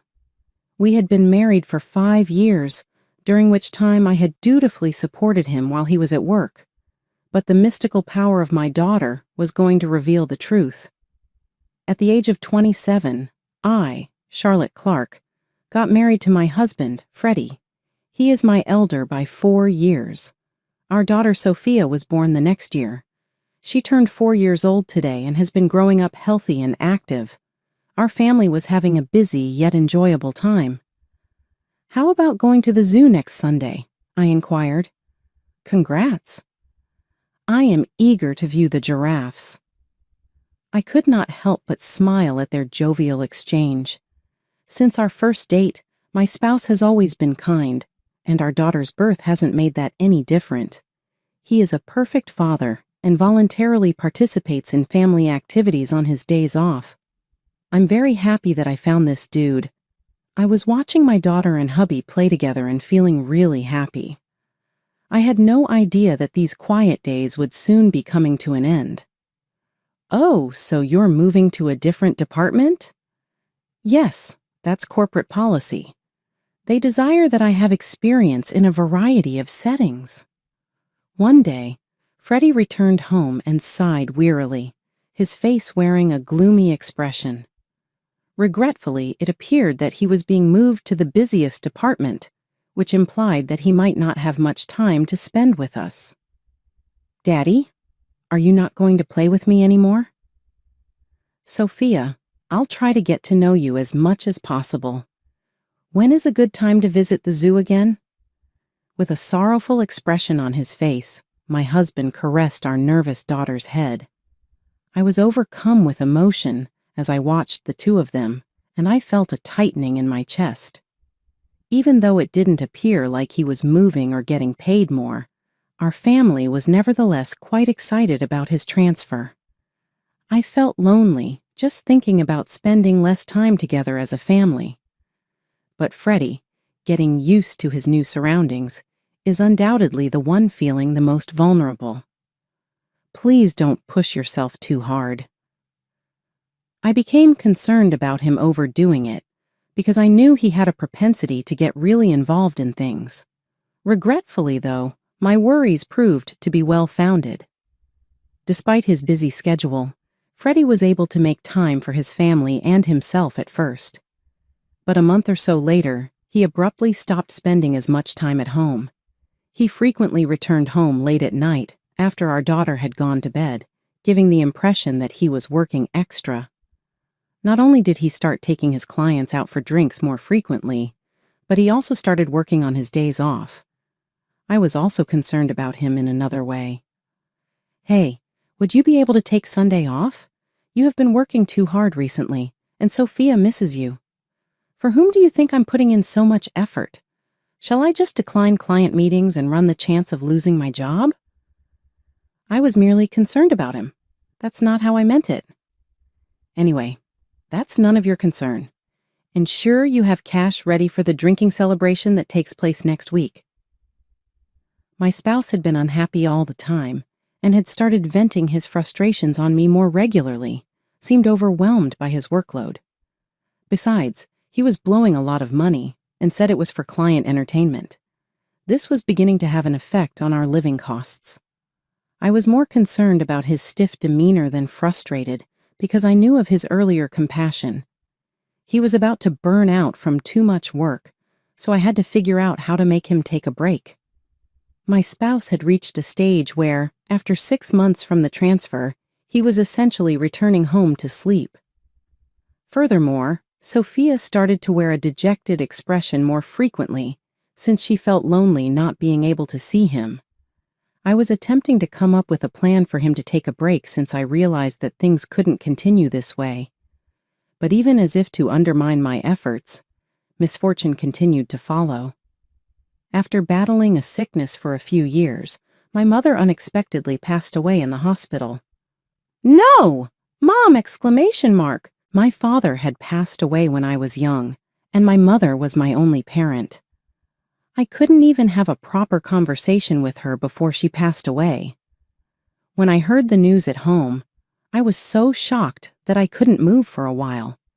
However, Freddie's response to me was unbelievably cold. "Hey, do I have to go to that funeral too?" His indifferent attitude shocked me, and I widened my eyes in disbelief. For my husband, the relationship with my mother-in-law may have been somewhat distant, but she was still family. Despite this, he didn't show any sadness or comfort me. Instead, he just complained about having to attend the funeral. "What are you saying? Of course you have to. It's a family funeral. Don't get mad at me. Ugh, why does this have to happen now? I had plans too." Despite my reprimand, Freddie showed no signs of remorse, and I was left shocked. In the past, he would have surely comforted me, perhaps rubbing my back and grieving with me together. But now, as he sighed in dissatisfaction, he seemed nothing like the person I once promised a future with. Naturally, he didn't help with any preparations for my mother's funeral, and I arranged everything alone. On the day of the service, my husband remained silent and sullen. "It's over now, right? I'm heading home first." After the funeral ended, Freddie didn't help with any cleanup and quickly went home. I was initially confused by his reactions, but by then, I had lost the energy to be angry. I was simply bewildered and disappointed in him. No matter how busy and stressed from work he may be, his behavior at the funeral was unacceptable. When did my husband become such a cold person? "Mom, Sophia will help you." Despite feeling frustrated with him, I finished cleaning up with my daughter by my side. Before heading home, I decided to stop by my parents' house for a short while. It wasn't far from our home, and I wanted to reminisce about my mother. After saying goodbye, although I did it as my heart dictated, the decision wasn't wrong. When I arrived at my parents' house with a heavy heart, I discovered something shocking. "Mom, wait a moment." "Huh? Sophia?" As soon as we arrived at my parents' house, my daughter's expression suddenly changed, and she dashed straight into the back room. I had taken her to visit my mother's PLI had never seen her behave like this. Hurrying to follow her, I found Sophia opening the second drawer from the bottom of the dresser, as if she was drawn to it by something. "Mom, Grandma wants you to have this." As I looked at an old hand mirror that my daughter was holding, I couldn't help but catch my breath. The mirror had always been precious to my mother, but she had treasured it so much that even I rarely saw her use it, and I didn't even know where she kept it. Of course, there's no way Sophia could have known about the existence of this hand mirror. "What? How did you know it was here? And what do you mean Grandma wanted me to have it?" "When Grandma was sleeping earlier, she told me that Mom was sad and asked me to give this to you." I couldn't hide my surprise at her innocent answer. I didn't think it was a coincidence, so I asked her some questions. I asked about tomorrow's dinner menu, what I was thinking about, and even thoughts I had during the funeral. All things she couldn't possibly know. Yet to my surprise, she accurately answered every question. I'm not sure how long she has had it, but it seems like my daughter has a mysterious ability to know what people are thinking. Wow, that's amazing, Sophia. You know everything. I stroked her head, feeling bewildered. I had always thought that the idea of mysterious abilities was just something from stories, but I never imagined she actually had such a power. While I was surprised, she put her hand on her hip and showed a proud look on her face. That's right. Sophia knows about Dad, too. What do you mean? What she told me was incredibly unbelievable and unforgivable. A few weeks after my mother's funeral, I was visiting my friend with Sophia next Sunday in the morning. When I told Freddie, who was about to leave for work, he abruptly stopped and frowned, looking genuinely troubled. Really? Oh no, I'm off that day. That's too bad. Feeling the artificiality in his voice, I quietly let out a smile so as not to give myself away. Now that I knew the truth, there was no love left for Freddie inside me. On that Sunday, I left home with Sophia, then killed about an hour before returning home. Dad, he's over there. Then I looked where she pointed and headed towards the garage with the shutter still down. After taking a deep breath, I lightly knocked on the shutter. Freddie, I know you're in there. Open it. Huh? Charlotte, I thought you and Sophia had plans. It's canceled. If you're going somewhere, we want to come with you. He sounded flustered and hesitant to open the shutter. Honestly, I had a pretty good idea of what was going on inside that moment, but I decided to stay quiet and just observe. Sophia wants to go for a drive, too. Unable to resist her hopeful voice, he had no choice but to agree. A few minutes later, Freddie reluctantly opened the garage and started our drive together. Sitting in the passenger seat, I looked at Freddie, who was driving in profile, and I solidified my final decision. The married life with Freddie had truly been enjoyable and happy, but I also firmly understood that those days would never come back. Hey, did you know Sophia has a special power? I finally brought it up as we merged onto the highway. My husband furrowed his brows in confusion at the sudden confession. Huh? What's that supposed to mean? That's a silly joke. He laughed dismissively. Daddy, the girl in the trunk is asking you to let her out. From the back seat, our daughter confidently raised her voice. I didn't miss how my husband steeled his face at that moment. However, whether he intended to play dumb or not, he, whose face was still pale, looked at our daughter through the rearview mirror with a frightened expression. Husband? What a scary thing to say. You shouldn't tell such lies. But it's true. Then should we pull over at the rest area? When I suggested it on behalf of our daughter, who was hanging her head down, Freddie immediately looked at me with a startled expression. Huh? We don't need to do that. It's just a kid's joke. Sophia has a mysterious power, you know. Besides, it's hot today, so it could be dangerous if someone's really in there.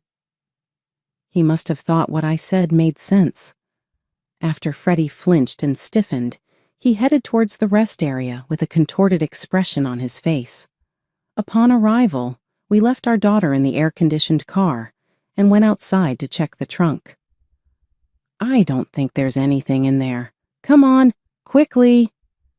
When I said a word to my husband, who had begun to hesitate at this point, he seemed to realize he couldn't escape anymore and nervously opened the trunk, breaking into a cold sweat. In the next moment, someone jumped out from there. I knew you were cheating. It was a young woman whose face flushed red from the heat. Yes, it turned out that while Sophie and I were out, Freddie had been cheating with her at home. Probably just as they were about to go for a drive, we came back unexpectedly, so he had no choice but to hide her. He shook his head nervously at the woman who was taken away suddenly and seemed unable to grasp the situation. No, it's not like that. She is a colleague from work. We were just working together. Wow, at the new apartment? You're doing a job getting into a trunk? I chuckled at the blatant and ridiculous lie while standing firm and taking a piece of copy paper from my bag. And what is this? It says, Let's go on a drive date on Sunday." As the woman and Freddie looked at the paper, they turned pale. That was no surprise, as their lovey-dovey email exchanges were printed on it. Thanks to Sophia, I found out everything. On the day of my mother's funeral, at my parents' house, my daughter confided in me. "Daddy has been spending a lot of time with Scarlett lately. I'm sad because Scarlett is taking Daddy away from me." Just having witnessed her power made what she said suspicious, so I decided to investigate my husband for a while after that. Sure enough, I found undeniable evidence of his affair on his phone. "So I told you that fake plan because I wanted to punish you. It's a shame it turned into this kind of drive." "Hey, it's unfair to look through my phone without permission," Freddie protested, shaking his body in response to my sarcastic words. His absurd remark unintentionally made me burst into laughter. I had assumed he was simply becoming too busy to get home, but it's more likely that he was spending that time with Scarlett, his partner in the affair. Despite all the concerns, he undoubtedly took his frustrations with me and utilized the money for dates with her on a regular basis. Who exactly is being unfair here? I have been taping everything since earlier, by the way. I pulled my phone out of my breast pocket and began to think back on all the many complaints. Actually, I knew this was going to happen, so I took covert advantage of the opportunity to record my phone in order to get proof. The evidence I've gathered since we got into the automobile goes beyond messaging. This video. I also had concealed cameras in the garage and house, but I kept that a secret from you. And Scarlett, I know everything about you too. They both went white as sheets under my onslaught. I was mad at Freddie, but I also couldn't forgive Scarlett, so I looked into my husband's background in great detail and was able to identify her. She was a 25-year-old recent hire who worked with him in a different area. It appears from reading the mails that she knew I existed, but continued the affair. Therefore, she bears some of the responsibility as well. "Oh, sorry, Charlotte." I doubt he anticipated being trapped to this extent. I gazed at them both with all my rage, perfectly feeling contempt for Freddie as he moaned and begged in a voice I had never heard before. "I refuse to pardon either of you. Get ready to pay alimony." My firm comments made them both fall to their knees, maybe comprehending what was about to happen to them. I then got a divorce from Freddie. They had to pay $300,000 in compensation, but it was all because I had videotaped the scene and collected all the evidence. In addition, I was able to get my husband to pay $500 in child support each month. Their bad luck did not stop there. They worked in the same area, which made things unpleasant, and I've heard that their affair caught on with everyone in the company. Eventually, they broke up. Their co-workers disapproved of them both, and ultimately they were left with no option but to step down. It appears that the strain of the compensation payments forced them to end themselves homeless. I'm currently having quiet days with Sophia in the interim. Sophia has a fantastic power, and I will continue to shower her with love so that she might enjoy a happy life in the future.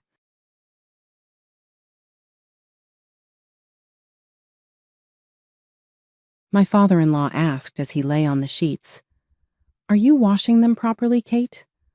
I shuddered to think that this would become a regular occurrence. These kinds of strange incidents might have been commonplace in my life if we had shared a residence. Even thinking about it makes me uncomfortable. My life took a turn for the worst when I got divorced due to unworkable conflicts about living arrangements. I'm Kate, and I went through a divorce when I was 60 years old.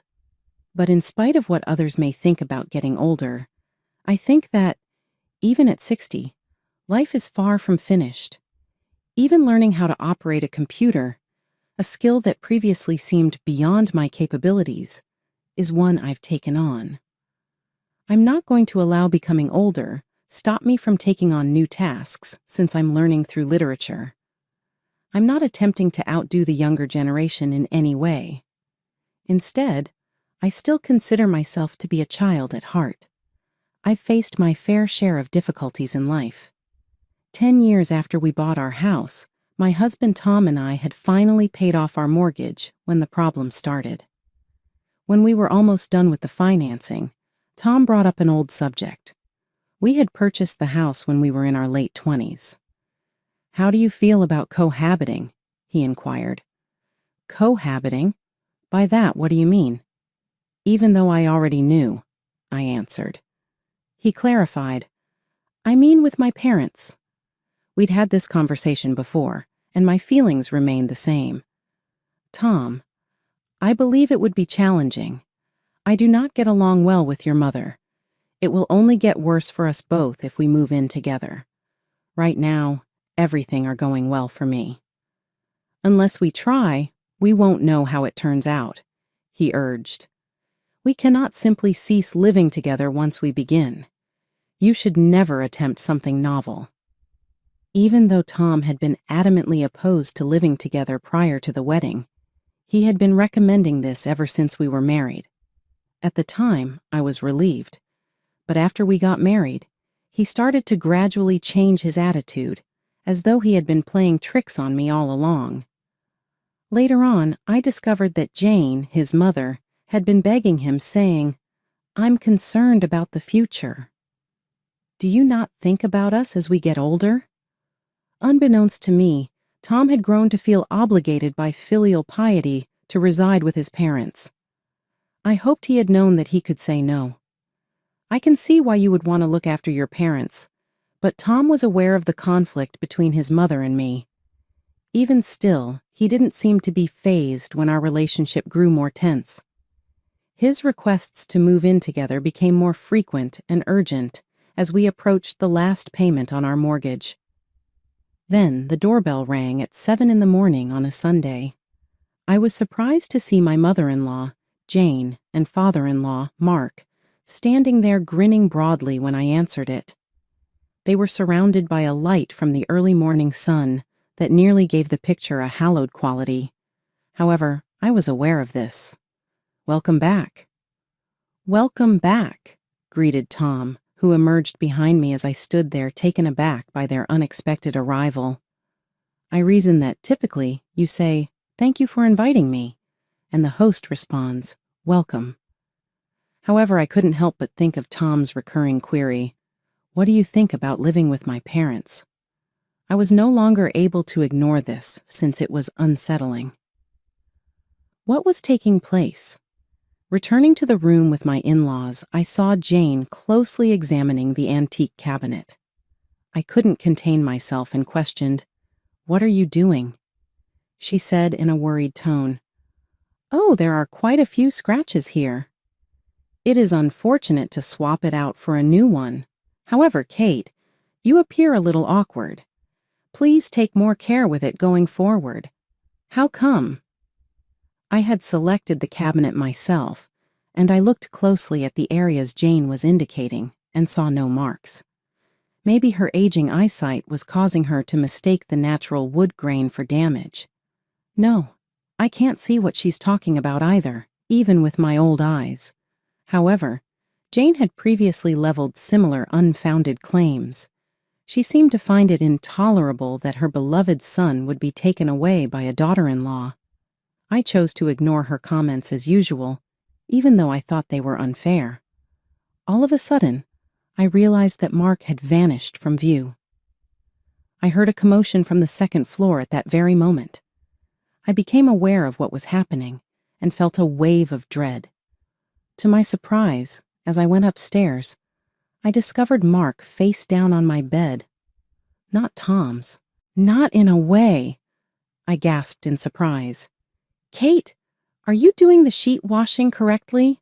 Mark inquired, totally unaware of my fear. "Oh my God, no, no, no, no." My voice rising in incredulity, I muttered, "Without a doubt not. Please don't do it to me." I couldn't help but say things more sharply than I had intended. "What is that? A daughter-in-law showing such insolence," Mark yelled. "My daughter-in-law has nothing to do with this." Disbelieving, I fired back, "What's the reason behind your bed sniffing?" "I just wanted to make sure it was cleaned properly." "That's unnecessary," I cried out. There is, Mark was adamant. It's a mandatory check for an incoming resident. With my heart racing, I questioned, "What are you talking about?" "Really?" He murmured, "I'm already nervous about having a daughter-in-law who acts so impolite. Cohabiting jointly?" As soon as Mark said those words, the unexpected reality of them struck me, and I felt my entire world tilt. I watched in disbelief as Tom and Jane materialized behind me. Notwithstanding the tension in the room, Tom remarked, "It's noisy here, so this is where everyone is."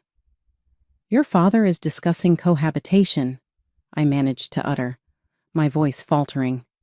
Tom questioned nonchalantly, "What's that about?" With a pit in my gut, I questioned, "What do you mean by that?" Tom stated, "This month we paid off the house mortgage, so we've decided to move in with my parents." "How come? You made that decision by yourself?" I cried out, my incredulity giving way to rage.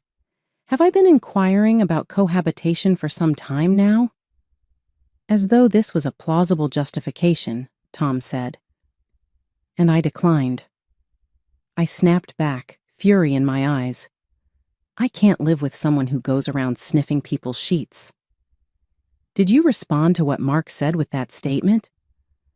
With a bewildered look on his face, Tom questioned. I tightly balled my fists, attempting to control my feelings. "Don't worry about it," Jane interjected in a sickeningly beautiful voice. "Your role is over now that the mortgage has been paid off." She flashed a big smile, as though she'd just made an amazing announcement. "What?" Unable to believe what I was hearing, I shot back.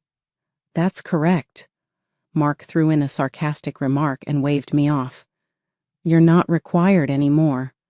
You are free to leave." A chilly understanding swept over me. Thus, it was as it was. I had been nothing more than a wallet to help pay off the mortgage for years. Jane had been keeping a careful eye on our lives, waiting patiently, and never losing up on her desire to live with us. She thought she could have her cherished son back now that the mortgage was paid off in full, and I could be written off like yesterday's news. Fury bubbled up inside me as the full extent of their manipulation became clear. Certainly, I bore some responsibility for letting things get to this point, but this house was important to me too. There was no reason for me to be subjected to so much distress. But then, in a flash of inspiration, I remembered something, a fact that suddenly wiped away my despair and irritation. "All right then, that's fine," I said calmly, surprising even myself. Tom's eyes widened in shock at my unexpectedly smooth response. He had clearly never imagined that I would agree so easily. Perhaps Tom thought I would beg to stay or reconsider, but I was resolute up until the moment. I left the house. He kept suggesting, "Won't you reconsider?" But I stood my ground. Ultimately, we divorced amicably. A month after the divorce, while I was enjoying the freedom of living in a hotel, having lost my place to live, I received a message from Jane, my former mother-in-law. She insisted on meeting me. Although I found it bothersome, I agreed, slightly hopeful, as I had an inkling of what it might be about. When I arrived at the cafe where we had agreed to meet, I found Jane and the rest of the family, including Tom, sitting with gloomy expressions. As soon as she saw me, Jane's eyes welled up with tears. "Kate, thank you for coming," she said, her voice shaky. "What brings everyone together? Is there something you need from me?" I asked, curious but wary. "Actually, we received the notice of the division of assets from you yesterday," Jane began. "Well, yes, it's only natural to proceed with the division of assets since we're divorced," I replied, maintaining a neutral tone.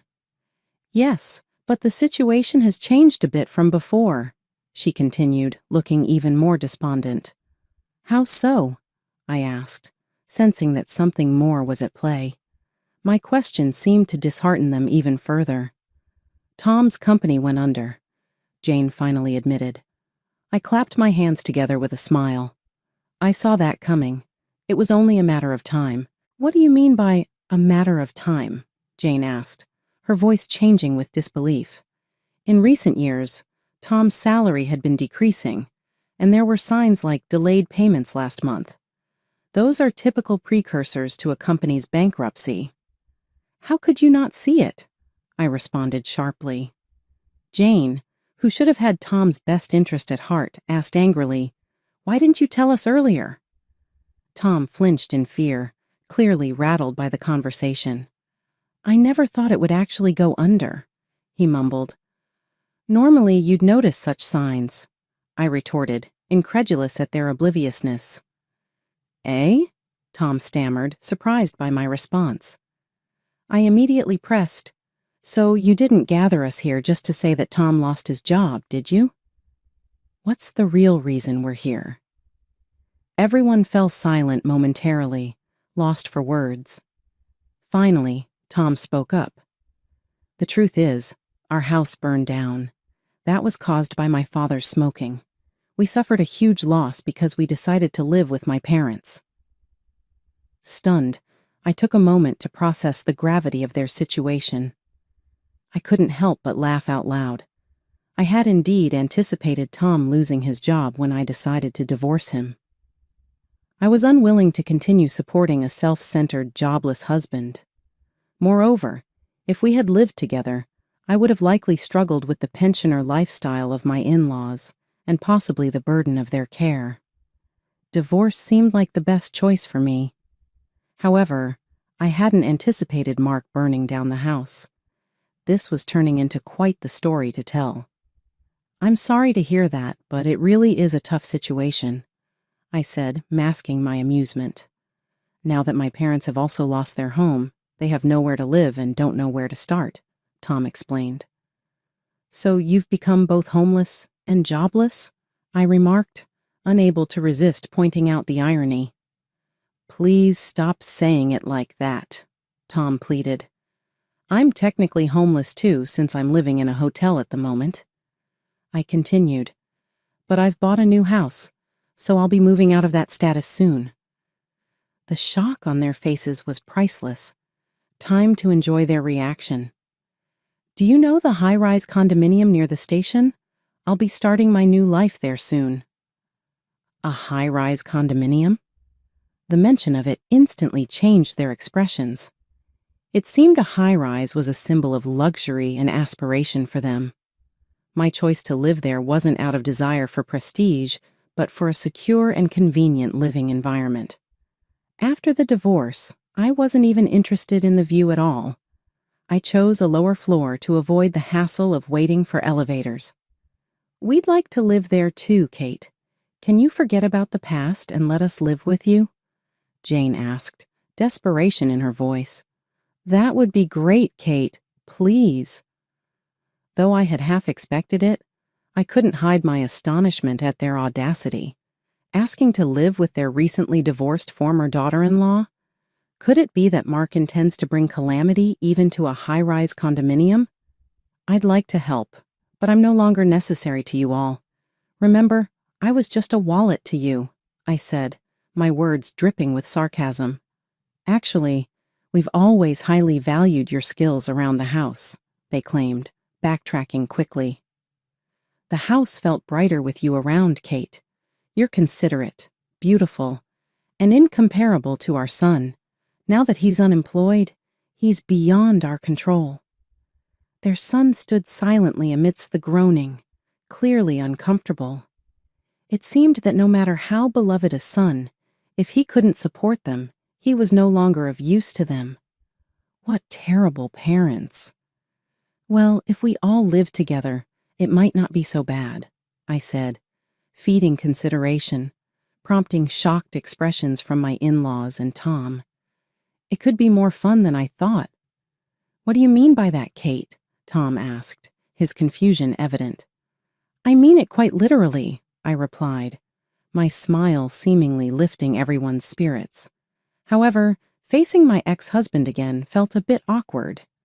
"Well, if that's the case," Jane interjected cheerfully, "don't worry about it. Tom doesn't have to live with Kate." Tom looked surprised. What? Why not? Mark added, That's right. Tom should live somewhere else. We'll take advantage of Kate's generosity. Why am I the only one left out? Tom protested. You don't have an income, Mark explained. We have our pensions, so we can contribute to food, but you can't.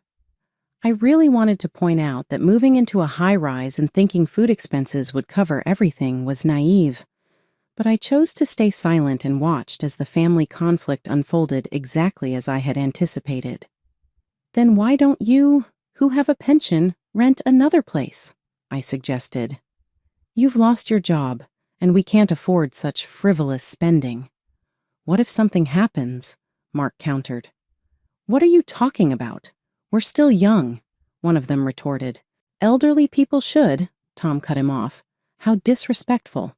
We still have our youth. If you're so young, then work and use that income for the future, I shot back. I can't even take a bath or go to job interviews in this situation, Tom shot back. You can always wash yourself in the river, came the reply. Always thinking about yourself, another added. Huh, you say that as if you do anything yourself, was the sharp comeback. Who's a failure? Tom shot back. We don't need such a useless son anymore. Jane attempted to mediate, asking, Are you really okay with this? But Tom's reaction only seemed to infuriate Mark further, showing no signs of backing down. Turning to me with a smirk, Mark said, This means we'll have more room, right? We're almost excited about starting a new life in the high-rise. Are you misunderstanding something? My cheerful smile seemed to confuse everyone. The size of the room is fixed from the start. I have no intention of living with you. What do you mean, Kate? Jane asked, clearly frustrated. You only mentioned that living with many people might be lively, but you never said we'd actually live together. That was the impression you gave, Jane argued. It's good to see you, who abandoned your husband, living in a high-rise, finally being seen for who you are. You've always looked down on me, and now it's clear you want nothing to do with us. Even after your house burned down, Jane added, her tone sharp. With a stern look in their direction, Tom stated, Kate is correct. I believe that obeying my parents was the proper course of action, but it appears that they are not very concerned about me. Tom's statements left the in-laws astonished, and their emotions changed as they took in the truth of what had happened. With a shaky voice, Tom said, I was wrong. Let's cancel the disarmament. So, Dad, you just want to rely on your son again because you can't live with me, right? I questioned, sarcasm seeping from my voice. No, that's not it at all, he stumbled, blushing. Seeing this, Mark, who had struck the mark, flustered. Tom's forehead was starting to reveal veins of rage. I refuse, he yelled. Parents like you? I answered, disarmament is fine with me. The in-laws begged Tom to listen now that they were in a panic, but he would not hear them. Thanks to you, I really want to start over, he replied, turning to face me. Are you serious? Are you really real? Sickened, I questioned. I mean business. I'm awake now because of what you did, Tom remarked. You still have feelings for me, but stop with that hopeful nonsense, I responded. My only thought was that it would be funny if the man who left his wife for his parents ended up fighting with them after all the cozy family attempts. I've simply considered you to be a tool for dividing up property. Property division? Tom repeated himself. You still plan to claim that from me in this situation? I stated. I couldn't care less. I signed the divorce papers quickly because I wanted to go, of course, but I still have the right to my fair portion of the divided property after the divorce. Be ready. Wait, don't you really love me? Tom pleaded incoherently. How can I love someone who has no place to live or a job? I stated. That's only possible in a fantasy world. Not at all. Unable to win me back, Tom shouted, This can't be happening. Tom became enraged. He became angry and started a ruckus, accusing his parents of being responsible for everything. I left the scene before things got any worse. I got my fair part of the property distribution, just like I promised.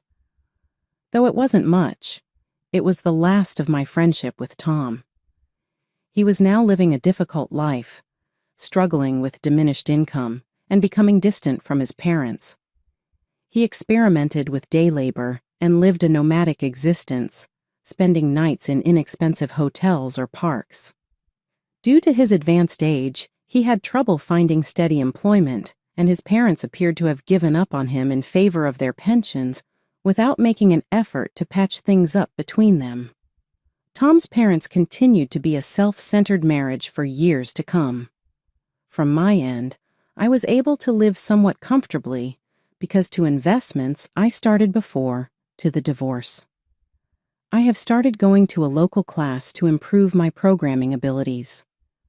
I appreciate the relationship with my classmates, even though the majority of them are kids. It's refreshing. Even though I'm childless, I feel like I've gained a lot of grandchildren. During breaks, a little girl named Livy has been studying from me after expressing interest in me. Soon, more kids started participating, fostering a friendly, lively environment. I'm committed to be true to myself and continue to have a pleasant and rewarding life, despite my varied life experiences.